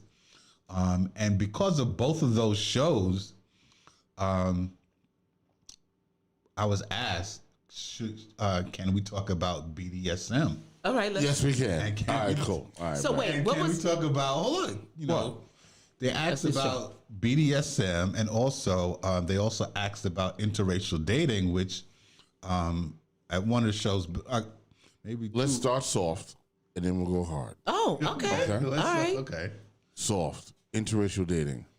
Go. What is the deal with white men dating black women, black men dating white women, Hispanic women dating white men? You know, like, what is the deal of this? Because interracial dating, and it gets a bad rap, right? It isn't only, the black man is dating a white woman. That's not, the only thing that's happening. It is the white woman is dating the white woman, number one, is dating a black man, or the black woman is dating a white man, or the black man's dating a Spanish woman, whatever. So, Gary, what is the deal? Gary, wow. What is the deal with this I wanna know, Gary. interracial dating thing? Come on, Gary. Wow. Is it a taboo? Is it natural? Is it human elevation? Evolution? What are we talking about here? Yeah, we're talking about, Gary. What's going Come on? on, Gary. Let us know. Talk about it, Gary. Go. You the man. Gary's facts. Okay. All right. Well, I mean, when it comes to interracial dating, what I've seen is that. Oh wait, hold on.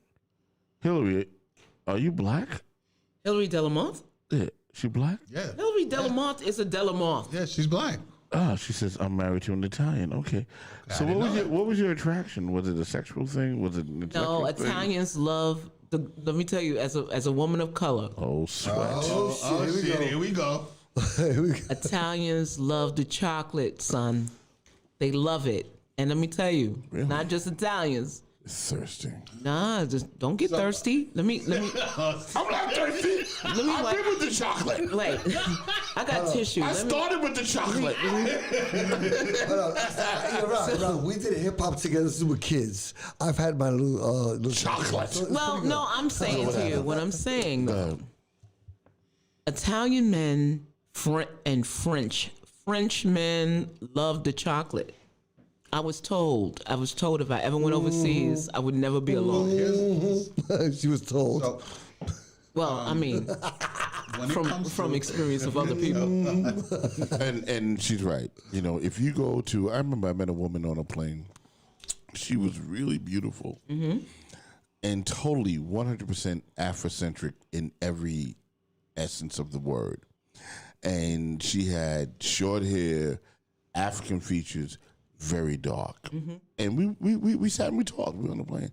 And she's like, I couldn't get a date in the United States. She said, that's why I live in Italy. Hey, Wow. Okay. I'm dark, I'm beautiful and appreciated. And that's why she lived it. And she was a stewardess, actually. And we just chopped it up on the plane. she went for to a minute. Italy We for the talked. D. That's why. She went to Italy. She went to Italy because, I mean, I think from a self-esteem standpoint, she felt that her Afrocentric features We're not attractive to the black male. were in not the attracted to United- black right. women in the United States. So she goes to Italy and she's worshipped. She's like, I'm worshipped here. It is true. They love me. here's the thing. You know? Go ahead. I think that when it comes to interracial dating, Tony Courtney, are you white? yeah, No. She is? She's white. Yeah. Oh, She's yeah. like, I love me some chocolate. That's right. When it comes to interracial dating, one primarily or the optics of it is always black men and white women, Right. Or white women and black, and that's not fair. and that's not, and that right, and That's what they show. and that's not fair. Now, interracial is basically whatever race you are, and whatever race your partner is. That's what it is. So, you could be Indian and Spanish. You could be Jewish and white. But now to Rock's point about overseas in Europe has more of an appreciation, I guess, for black The men. black aesthetic. Well, for black aesthetic. yeah, because it's not black men or black women. It's both. It's the aesthetic. Right, It's the aesthetic. Because here in the States, Robin's right. here in the States, you do have interracial dating, but it wasn't so. You would see it on the street, but you won't see it on TV. Right. You understand? Or you won't see it Now it's in every commercial. commercials. But back in the 90s, when I was over in Germany, Yeah. like the dating games. So here in the States, we would have the dating shows, the different dating shows, and you would always see White on white, black on black. white on white, black on black. Germany back in '97, Yeah. it wasn't like that. Right. It was like a black guy, and he had a choice from like a white woman, a black woman, Asian Yeah, woman. my cousin was stationed in Germany. He was in the Air Force, and he was the only person in my family that dated outside of his race. And I was like, wow. And I don't know if that has anything to do with the military, being stationed overseas. Well, it's exposure. Right. So, the military, had like a mighty force, based on after the Axis Treaty, right? There was, a lot of military stationed in a lot of different countries for the G7, and they made their way into the population. And I think because of that, a lot of interracial, right. There are around the world in different countries. Nigga, don't vomit. He's not gonna fall. He's chomping at the bit. Let's go, Gary. go. He can't wait. Around the world in different countries where the American military is, you have a high a high volume of interracial Interracial dating. relationships, yeah. Like for example, over in Australia, in Sydney, Australia, where I've been, like they love black men. Yeah, I over was there. told I'd be very popular. Yeah. But I guess back to my point. So being overseas, Right. they have a more. So whether you're a black man or a black woman and you're overseas, you're gonna get, I guess you're gonna get the love, if you will, that you're not gonna get over here. Well, I So can why do we see not? Why do we not get it over here? I think over here, Racism? I think there's a huge. it's racism. Right. Correct. No. She's right. She's right. Okay. Well, Go ahead, Gary. I mean, there is racism here and generational racism, Yes. right? And I think that's why. Because I mean, look, I have white female friends whose their grandfather was a grand dragon, right? Actually, one of my friends, she actually Oh, cried. I gotta put a camera on me. You talking about like Grand Dragon of the KKK? Yeah. You mean Grand Wizard? No, grand dragon. And not Grand Poobah. No, Not Theodore. Not Theodore.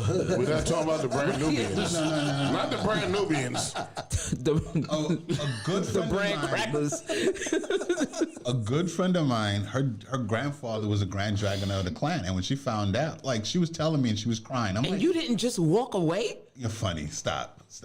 Why would I But was just... no. She But was. maybe she wasn't like that. She wasn't like that, but she was like when she found out, she was like I devastated. could see a family reunion when you walked through the door. Ooh, stop that. Big old black ball man. Somebody ain't making it home that night. This here is gonna be us or one of them Yeah, cross right. burnings. Right. We gonna have us a picnic. We're gonna have us a legend. Right. But what Old about style. areas? What about areas? So she she was obviously very upset, on what she saw, and she was like crying, and she was like, "Look, I said I'm not blaming you. It's not your fault. That's how your granddad was. You understand? So I'm not judging you by that." But she was just disgusted because that's Well, I also too, and then maybe I'm being stereotypical, but from what I observe, Okay. is a lot of, and I'm not saying all white women are like this, but I think that when white women go to college okay. and they're exposed to different groups of people, they are able to explore sexually with everyone. Right. And I think once they get with the chocolate, even if it's, just a passing phase, they may turn into a Karen later. But I think at the time they're much more open because of the fact that they're liberal. I think their education makes them liberal and exposed to other races. I agree. Well, yeah. But I also think that, in terms of the GIs to go overseas, that go there they start out with the black experience, right? They And then do? They start out with it? Well, yeah. Listen, no. I'm talking about before they go overseas. A lot of people go overseas. They've never been with any other thing except Yeah. for Right, what right. they know. Right. So that's the black experience. Then they go overseas, and then they experience, whether it's Europe or Asia, right? They experience a different experience, which is the same thing what you're talking about, and then either they accept that experience and get turned out and just roll with it, or they come back home, but they still have that experience. Right. But they don't tell their parents about Right. it. Yeah. Now, hold on. Also, there was a joke. There was a joke, right? I think it was on Key and Peele. I think I saw something on Key and Peele where there was a black guy and his two white girls was at, they were at a bar, and the girl was like, I'd like to find out about that. And it was alluding to, you better get him now before the cops get him. Because Wow. That came out of your mouth. like, you better get him now before he's either dead or in jail. Like, he's prime right now. Get him, So, I don't know. Gary, just expound on this for me, because We keep going to Gary. I mean, no, Gary, this is Gary's segment. I would like to. You want me to expound? Good, right. I'm about to cry. Oh, I'm just saying that God. Woo. in the experience, right? As you're exposed to different things, and and I'm just gonna be clear, I was super pro-black when I was in high school. I'm like pro-black, black, pro-black. I'm blackety black, black, I'm black, blackety black. I'm that guy, right? Right. And then once I got exposed to the downtown scene in Manhattan, and then I experienced something different, right? Then it was like, okay, this is kind of new, And growing up in the Bronx, we were able to experience, like Puerto Rican girls who were close to white, but it didn't happen for me. They were only white by skin, but By inside. skin. Right. So They were black, bro. So what do you get attracted to?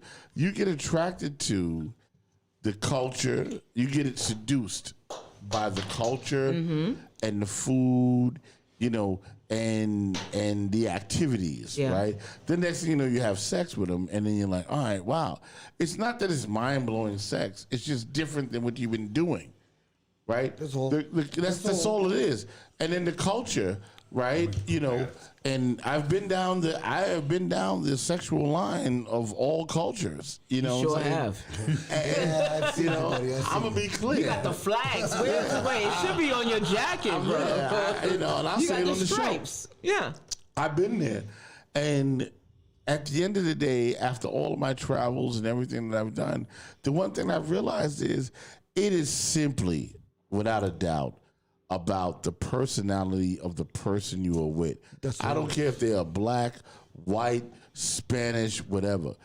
If the personality fits you, if the personality feeds your soul and you feed that soul, then that's the personality that you need to be with. Yeah, and but- that doesn't matter. That doesn't. No, wait, no. I'm not done. I'm not even done. I'm not done. Finish. And it don't matter if you're black, white, Asian, Chinese, Spanish, whatever. If you share the same values that you agree with, then yeah, you know what? There you are. Now, okay. are there certain aesthetics that are different? Yeah, but I'm just going to say this. Okay. And as a person that is a veteran of being with many races, Okay, Benetton.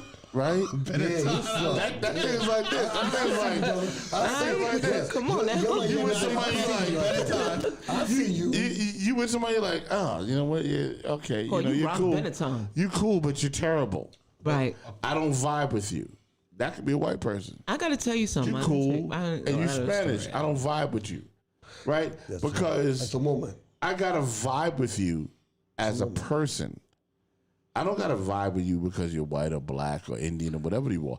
I just gotta know that whatever you're doing with me, I feel protected, I feel safe, I feel good, and I feel like I can protect you and keep you safe. All right. That's it. All right. It don't matter. whether Well, you're I black or white. got two stories. Go ahead, tell me. So, back in the early aughts, like, in the early 2000s, I was working at a company. And I was, we would all go out and we would all get people coming in from different countries. Gary drinking all the vodka. Yeah, he drank all my vodka. Just leave me a sip, please. Anyway, I only had one cup. You're like 8. Anyway, so I was vibing with this guy. He was an intern. He was from France, as a matter of fact. He was from Monte Carlo. Very handsome guy. And we would go after work. All of us would go out to drink. And everybody left, and we went bar hopping. And I mean, we were vibing. Like, it was serious. It was like, it was cool. Y'all feel each other. Right, just intellectually, really. Okay. But it was like I'm like, he's attractive too. Respect that. And it was like the next day, I realized he was real cold. I'm like, what's going on? Because everybody had left, and they knew that we were left at the bar. Was the liquor? No, people were like, nah, don't talk to her. Wow. Okay. So when I went to say hi, he was like, it was like a word, like it's like that. Yeah, So he was just a punk. Well, Because actually, I'm gonna tell you something. If a man's in a bar with a woman and he likes the woman, and you like him, you don't care who's around. well, it's par for the course, right? You're a sucker. Actually. Well, you know what? Then, Don't curse. Go ahead. no, but I I'm said saying sucker. no, Sucker's but I'm a saying, curse. look, if he's Sucker's good. no, because he did not make a stand, like this is what it is. I was like, well, it ain't worth talking to you anyway. Good for you. Oh, okay. Good for you. And not only that, but there's a lot of women who are approached by white men who the first question they want to know is, did you have sex with a black guy? And if you've had sex with a black guy, they don't want to talk. They don't want to touch you. I've never heard that one. Hold on. Can we get to that later? No, we're here, Gary. Hold on, Robin.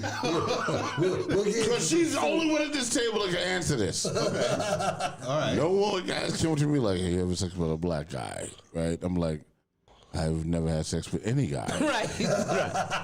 So what are we talking about? So really, I need to delve in this. What are you talking about? What are you talking about? I'm saying, so they ask you if you... Not me. I'm blackity black. They already know. Are you black? I'm blackity black. I'm the queen mother of Wakanda, goddamn. She wear She's dashiki. black. Okay. Look, I'm the queen mother of Wakanda. So is this a question for black women? No, I mean in general, when white I mean, men I'm talking date, about white man. when a white man, well, he can't assume I've not had sex with a It's black apparent. guy. It's apparent. But there are You have white good men. circulation. Thank you, and stamina. But if She's like, I'll wear a nigga out. you have to bring your lunch, I gotta tell you. Sorry, I 5 years? cursed. I don't know if you even So know. wait a minute. Even in the porn industry, there are white men who will not work with a white porn actress if she does interracial. Really? Yeah. Well, okay. Why? Can I say crazy. something? All right. Let me stop. That's Oh, crazy. wait. No, hold on, Gary. I got a segue. We're going to go to the resident expert. I want to see what Gary had to say about this. Yeah, I'm going to the resident expert. Your resident expert. Wow. I want to hear this. Go ahead, Gary. All right. So, in regards to the white men that have issues with white women that have sex with black men. What's the problem? There is I'll tell you what the problem is. hold on, listen. Those white men, they definitely have some issues. But then there's another segment of white men that enjoy or try to promote their wife or girlfriend having sex with a black man. Yeah, that's true. That's the cuckold. He's That's called the a freak. cuckold. He's called a freak. Right, and that whole and as Rob was there's the interracial cuckold. What is that? Yeah, so Gary, I'm talking about. There is the No. Yo, can you let the man talk? He's talking. Keep I'm talking. sorry. She's playing something. That's not attached. No, it is not. Is it? No. That's not him. No, that's him. That's him? Bro. Jesus H. Christ. Okay, I'm sorry, Gary. Yo, that was rude. That's rude. Y'all rude as hell. well. I'm sorry. I mean, if I wanted to play baseball, I could use that bat. No, and hit a home run. this is just supporting Gary's argument. I think I was looking at this. We can't even play that on the air. All right, It's the silhouette challenge for women. as I was saying, there are those white men How do I feel about that? that have issues with. That was very emasculating. I don't have sex anymore. Yo, dude, Stop. let the man talk. I'm sorry. What's wrong with you? Listen, you don't know what I saw. I'll show it to you guys. You don't know what Robin played for me. All right. Here's what I know. Hold up. Okay. Sometimes you got to be honest. What I just saw, I cannot compete. I'm like, cool. Like, Is that the Dr. Phil thing? no, I'm just saying. Oh, Dr. Phil will be needed for this. If this guy had to listen, if this guy, all right, if this guy had to pump gas, he don't need a hose, bro. It just, you be like, Yeah, go on, Gary. I'm sorry, Gary. Go ahead. As I was saying, so Go ahead, Gary. there are those white men that they have an issue with women who have had sex with black. All right. Hold on, wait. Let me straighten this out, Gary. Hold on, because I want to get to you. Can you turn on the volume on your phone, please? Sorry. I'm just going to turn it off. Yeah, and I mean, you can play for Rocky. No, wait till But just don't. I don't want it. No, you don't. I'm telling you, you don't. You don't. See that shit? It's horrific. That's not my business. Could you pass me the Red Bull, please? Thank you. Wow. I can only say Yes, what well, I that's witnessed Yes, you today. It's horrific. Like now, I have a new question for women that I'm dating. I'm like, so Right, because you're like a white man now. I'm like, And you're going to be like a white man now. so have you ever been with a super black man? Mandingo man. You know, stretch you out kind of vibe. Yes, done. Date over. Right. All right, Gary, All right, Gary, go. So, I'm sorry, I'm just joking. as I was saying, there are those white men that have issues with women who have sex with black men. Sure. But then there is a bigger segment, actually, of white men who want to have their wife or girlfriend have sex with a black man. And what is that called? It's a interracial cuckold kink, Right. and that's within the last 10 years it has exploded. Maybe before that. Well, it has exploded now. Right.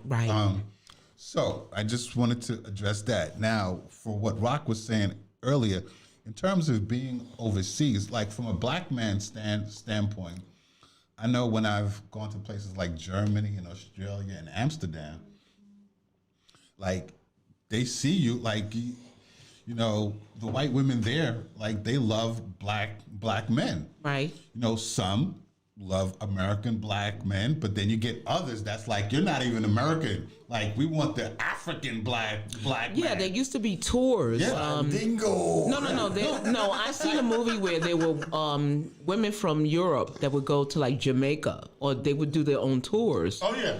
just to, experience My that. friend, so I have a friend over in Germany. She was engaged to a guy from Nigeria, and she was like, she's like, Gary, I'm not trying to offend you, but black men over in America, they have no culture.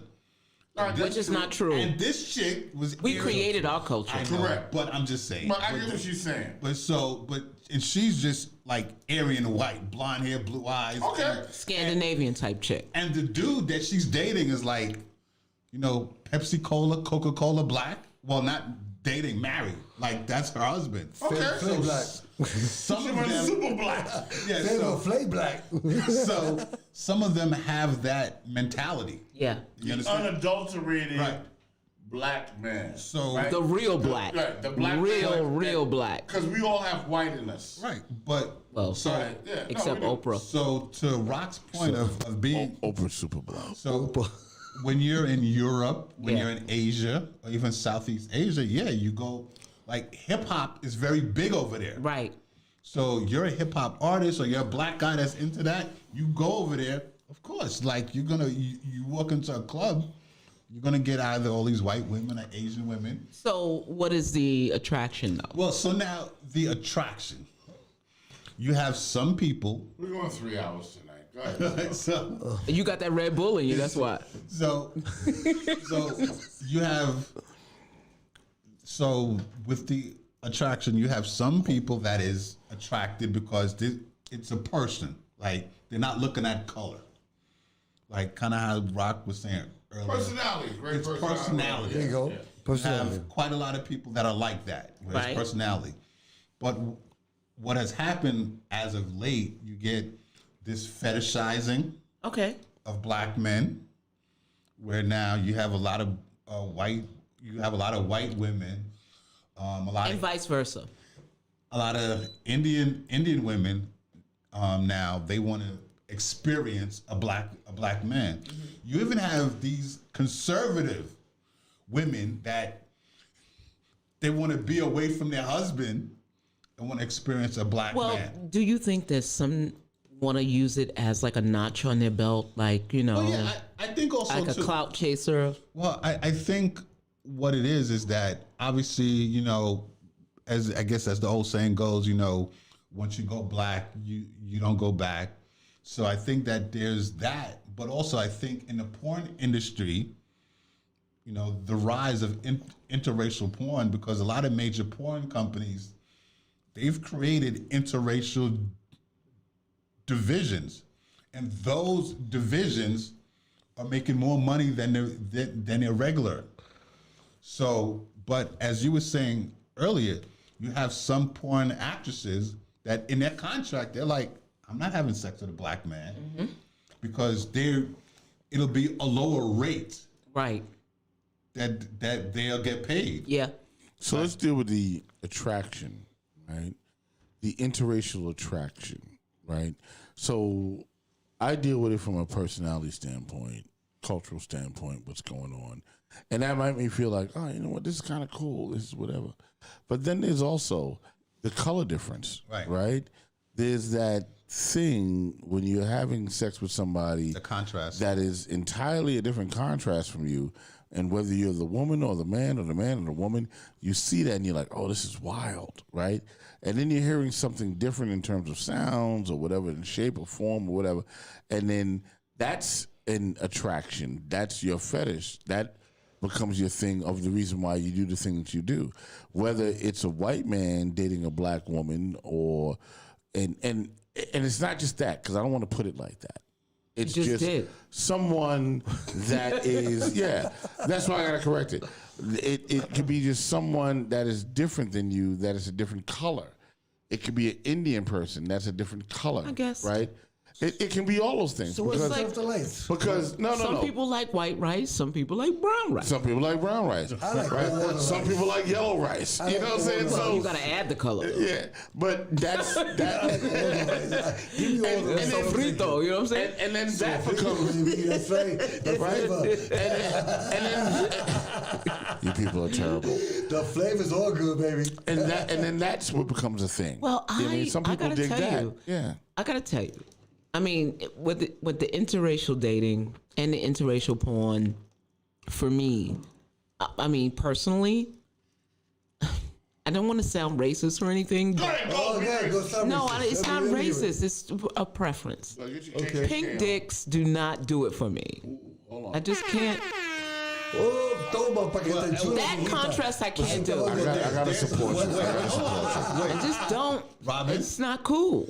I have a couple of white female friends that have said the same exact thing. They just- it That doesn't that look pink dicks good. Don't do nothing for them. So All right, wait.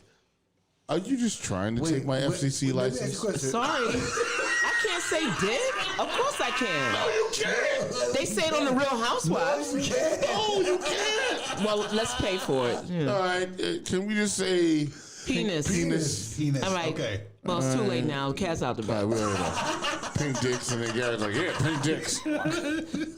We're rogue right now. You know, No, but go ahead, Gary. go ahead. So, yeah, there are a couple of white female friends of mine that have said the same thing that you said. That They don't like the pink. Right. Okay. They So don't like the pink. I should call them. We should talk. So is it that they like the contrast? I was just gonna get to that. Go ahead. I have some women friends that also that have admitted that they like the contrast, because actually there was an article that was done a couple years ago in the New York Press, Gary facts. right? And it was a white woman that wrote an article about the erotic contrast between black skin and white skin. Yeah. And you know, Amen, Robin. That's what Tony said. and she talked about the erotic contrast. Right. Right, and it was pretty interesting. And actually, I shared that with quite few of my white female friends to see if they felt the same way, and all of them did. Yeah, Right? the interracial porn is one of my favorites. Listen, at the end of the Well, I day, do. so I love this- blacks. I do. I watch So it. now, I love it. I love it. now, wait. It's one of my favorites. I gotta tell you. So now, I'm putting it out there. hold on. So it's I'm in Lion's Den of Freaks. It's one of my favorites. It's my go-to. I love Like it. I'm watching at the Interracial end of the day, I if you love stick it. your- I love at the end of day- contrast. At the end of the day, if you stick your face in there long enough, it's all the same color. Nah, bro. not at all. So, No. So, but I'm gonna tell you, you can stick your face in it, your lips in it, your head in it. It's different. It's all different, bro. I was having a conversation the other day, and a friend of mine, she was a blonde. She's one of those women that takes care of herself, get her nails done, and all that stuff. High maintenance. Right, but one of the things she said, right, and she obviously loves black men, Obviously. but she says she likes the contrast of when her hand, her nails It's- are done, and her hand is wrapped around. Gripping the D. Yeah, and yes. So, So she has an optical fetish. So, but She's visual. She's visual. I think that, but even calling it an optical fetish, that's for those people that like the contrast, because looking at the contrast, like look, okay, it doesn't have to be a sexual picture. You see the regular black and white pictures. There are a lot of people that get turned on by that picture. Didn't they make a movie, Jungle Fever, based on this? Hey. So now, Big shout to Spike Lee. so now for black women and white men, there's a lot of that starting to happen now. Because now we have a female vice president that's black, Asian, and her husband is white. Well, I mean, look, and let me just be, I don't know, from my perspective, right? To me, a white man and a black woman is more of a power dynamic than a white woman and a black man.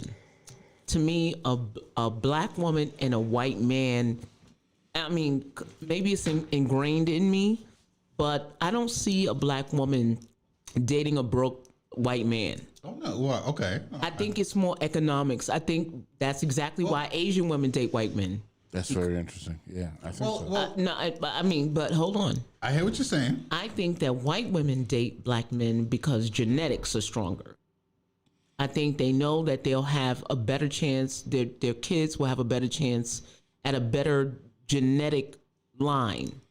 It's more of a biological thing with white women versus an economical thing with all the other races beside white white men. Wait, so no, I'm not disagreeing with you, Robin, because I mean I'm actually thinking about this, and I think you're right, because like the conversation that I have, it's with the white women. It's never about Economics. It's never about economics. It's about passion. It's about feeling protected, feeling cared for. It's never. It's biological. Right. It's never financial. Like, oh, he needs to be a millionaire or anything like that. Because and for what you're just saying, like now, I mentioned with Kamala Harris. Then we have what you call it? What's the tennis player? Serena Williams. Serena Venus. Well, she hit the jackpot with that one. Like I think the dude that she married was Reddit. Eve. Yeah. I was just going to talk. I was No, next, right? no. So Serena, right? It's true. She married a billionaire dude. Yep. And Eve married a billionaire dude. Yeah, that's true. So it's a trade-off. There's a trade-off. I mean, I'm just saying. Like, so you look at it, it's like, yeah. So it's a trade-off. Now, you can either hurt economically or hurt. Well, the question: are we dealing with primal? Not with women. Not with women. No, not with women. All right, women being financial, right, and catty. Well, no, not with white women. No, I'm talking about. No, wait, hold on. No.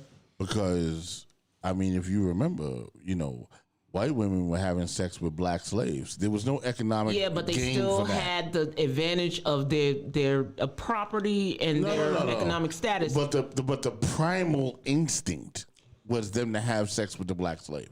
Well, and with nothing to gain But and everything to lose. But okay, that's the flip side. But the same, philosophy resides with the black slave. I mean, a white slave owner and a black slave. Correct. Same thing. But I mean, let's go beyond the slavery thing. Primal instinct. But let's go beyond slavery because we already know. We already know what that's about. Yeah. However, we're talking about now. Mm-hmm. So now, what is the incentive of a white man dating a black woman? What is the incentive? Fun. Primal instinct. Okay, but there's no power dynamic, really, is there? But there's something. But it's something. It's something that you're experiencing that is different than what you are normally used to. So wait a minute. You're saying to me that a white man can't vibe with a black woman based on like personality? Let me ask you. No, what I'm saying is a white man because you're dealing with different dynamics. That's where you're coming at me, right? So the dynamic is this, which is like my dynamic, which is if your personality is cool, I can vibe with you whether you black, white, Chinese, or whatever, because your personality is cool, right? And that's with anybody, and that is even But a with white man can't do that, No, right? no, I'm saying that's even with a white man. Okay. But what I'm saying is there is a primal instinct, right? That, and this is the other person. This is the other person, and maybe you're the person that vibes with your personality because you can just make love to somebody from their personality because you love that. But then there's or hate their personality, right? But the sex is great. But the sex is great, which then brings you to the primal instinct. Because that's what primal means. Primal instinct. Now you're like this. I don't care what your mental capacity is. I don't care if you're not that smart and didn't graduate high school. I don't care what's going on. What I like is the contrast of your skin on what we do sexually.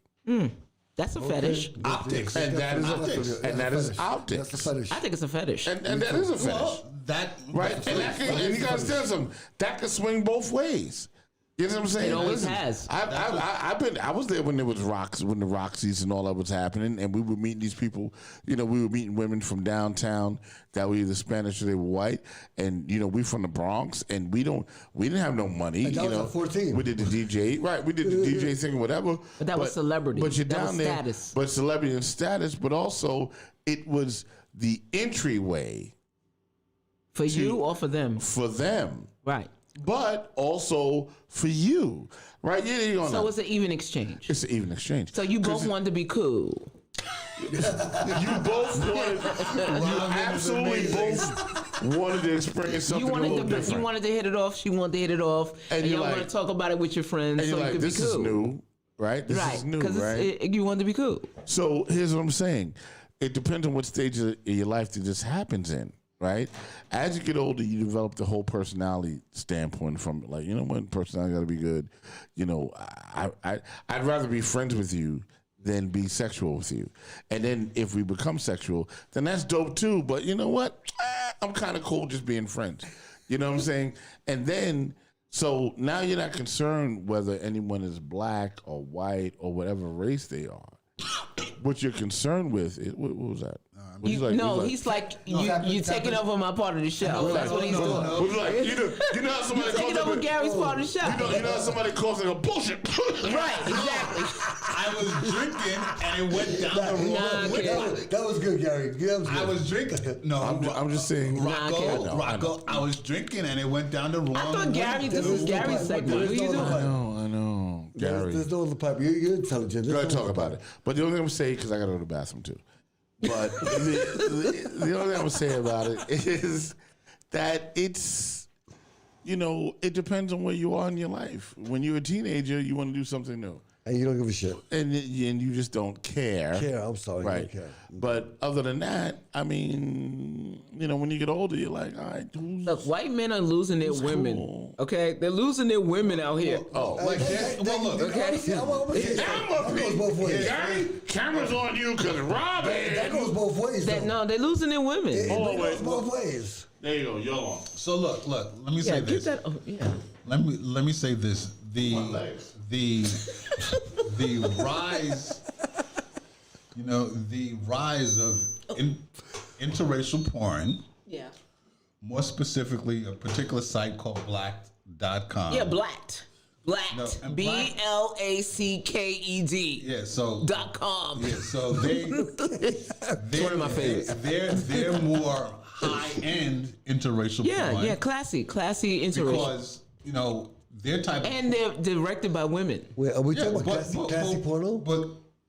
But they're the type of porn that if you went into a movie theater, you could watch it. Yes, because women direct it. On that type of level. So, and black, the site is expensive. So yeah, because they're telling it from a female's point of view. So that's why I like it. So I think I guess you've watched it. So many times. I think what black has played a major role in getting more white females interested. Well, they're already interested. The thing is, it's how you depict the porn. Well, yeah, Well, see, black, as you know, it's not the regular gonzo porn. No, and that's the difference, right, 'cause because the there's women actually- are in power, as opposed to the other way, where like West Coast Productions, where she's used as an object. In black, the women have the power; they make the decision. Right. Well, yeah. In black, as you see, there's a storyline. The's a script. Well, I don't watch. I fast forward to that. I fast forward all that. I don't want to see all that. But I'm gonna tell you. ladies and gentlemen, you are listening to The Real Discussion. The greatest podcast on earth. The greatest podcast on earth. And I'm here to tell you, I don't watch no porn for the damn story. Yeah, that's right. I don't care about that. They're always crappy actors. Yeah, I'm like, let's get to the you know, point. right. But black, I'm always fast forwarding. let's see, but black obviously has a large female following. It does, It has a large white. but there's a reason why. But no, serious. In all seriousness, there's a large white female following. Absolutely. For black.com, just from a business standpoint. And content. And also content, right? So no, well, I mean, because the other interracial porn didn't have a huge female or white Well, female. they following. didn't treat women well But in now, those porns either. But black has a very huge white female. Yeah, because she's a following. boss bitch. You're not gonna She's in the win. back You're of the not gonna win, limo. Brian. You're not gonna She win, needs Brian. to she need to get You're not gonna win, her Brian. thing on. You know what I mean? You're She not got gonna her thing win, on. Nah, let's see what's going on here. Oh Jesus! Come on, Gary. No, let Gary talk. No, we are at 2 What do you hours. mean no? You We're said at- 3 hours. No, we went 2 hours and 15 minutes. Yeah. So what? We can't do another 20 minutes? Nah, man. You already- It's 9:06. Here's the deal. Talk about next week. No, first of all, I love it. So next week we'll have to do part 2 or 3. Oh my or 4. So God. here's the deal. Here's the deal.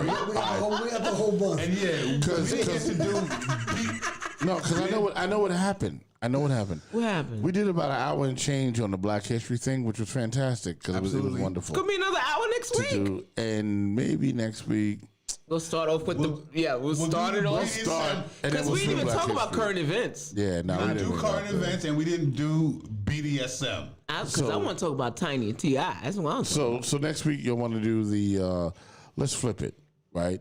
We go can do- hard and then we're going to go soft? Yeah, Okay. we'll do the sex talk early, and then we'll go into the Okay, current. so- But let for me- some so- reason, this group right here Can't don't do know it. how to do shit easy. Stuff easy. So okay, Thank you. so, FCC, I'm sorry.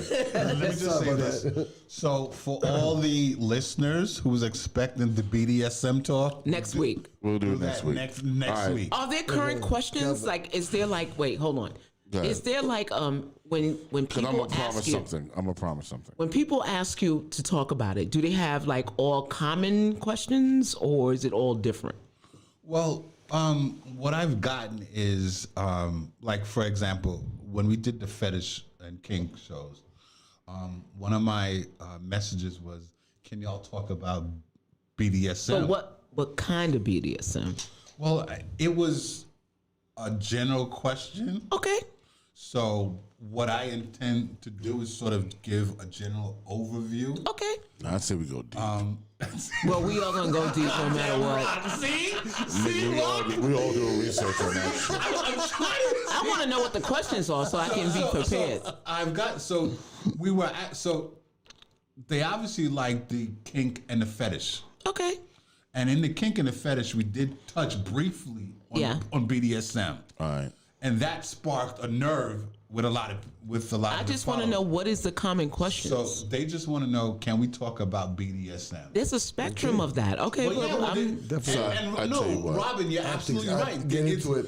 BDSM is a wide spectrum. yeah. Okay. So I think what that- we'll do is we will research the spectrum, and we will address all of that. All right. Fucking rock. No, I'm just See, saying. rock. Okay, If we're gonna do it, let's do it. Let's not fool around, right? Let's not fool around. We can go as deep as it goes, and as We shallow go as it deep. goes. Wait, we can but- start off soft. We can end up hard, or we can end up hard and start and leave it soft. So here's the deal. Here's what we doing next week. people. Skadoosh. Skadoosh. Skadoosh. We're gonna go hard next week early, Okay, right? okay. And then if No you want, foreplay? no foreplay. So That's all. if you want to tune out, after when we start doing current events and Black Just History get Month. the kids away from the camera. Exactly, you can do that. Get the kids. But Leave the kids. the first hour will be dedicated to, what is it called? I don't get the letters wrong. BDSM. BDSM, skadoosh. No, so because of 50 Shades of no. Trying to go home, Gary. So because of 50 Shades of Grey, a lot of women I have not read that. were brought into BDSM and what 50 Shades of Grey represented BDSM to be. And you can offer them the answers. And 50 Shades of Grey was misleading. Oh, So Wow. yeah. So I want to hear about this. when we talk next week, I'm gonna address some of the You issues. ain't never get no Red Bull. So wait, No more Red Bull for nobody. so wait, hold on. You read the book? I read the book and saw the movie. Oh, then okay. He did the whole thing. look. Next week, people. No, he ain't no freak. No, He's a human being. No, Robin. Go ahead, Gary. That's what. Okay. When there was a good friend of mine that actually sent me the PDF of 50 Shades of Grey before Simon and Schuster picked it up. You should have got the audiobook. No, I got no. I got the initial PDF before 50 Shades of Grey. Oh, I see. Before Aren't there 3 of them? no, there's after Simon and Schuster picked them up, they did 3 books. Right. What I'm saying is my friend who's been into BDSM 35 years, she sent me the PDF. She should call into the show. She sent me the PDF before Simon and Schuster. Have her call into picked the it up. show next week. So I read the shit before. I'm sorry, Rob. Sorry, Rob. I read the book. So I read the PDF before it was picked Released. up by Simon and Schuster Right. and released on a commercial level, which then obviously followed the second book and third book and the movies and all of that. Well, can she call into the show? I'll try to get her to. Yes. Okay. So listen, here's the deal, people. The mic has to go. I'm leaving. The mic has to go. We gotta come in. Rock is soft right No, now. I love it. But Rock is soft. has also been up since 6 o'clock in the morning. I'm a little tired. Yeah. Join the crew. So here's the deal. I'm gonna hit the button. Hit the Next button. week, we are gonna start out with the Gangbusters. BDSM. Is that what it is? Yeah, BDSM, We'll start there. Talk about shades of gray. 50 Shades of Grey. Yeah. Bring the 50 girl in. Shades Let's of- talk right. about it. So I promise you 50 guys Shades in the chat darker. room, we're gonna start out with the Dirty stuff. that y'all like to talk about. So you ain't gotta stick around. You'd be like, oh, I'm punching out after hour 15 because now they're going somewhere else. All right, and we're gonna see you next week for sure. All right, we out. Listen, all right, we out. Woo! Yes.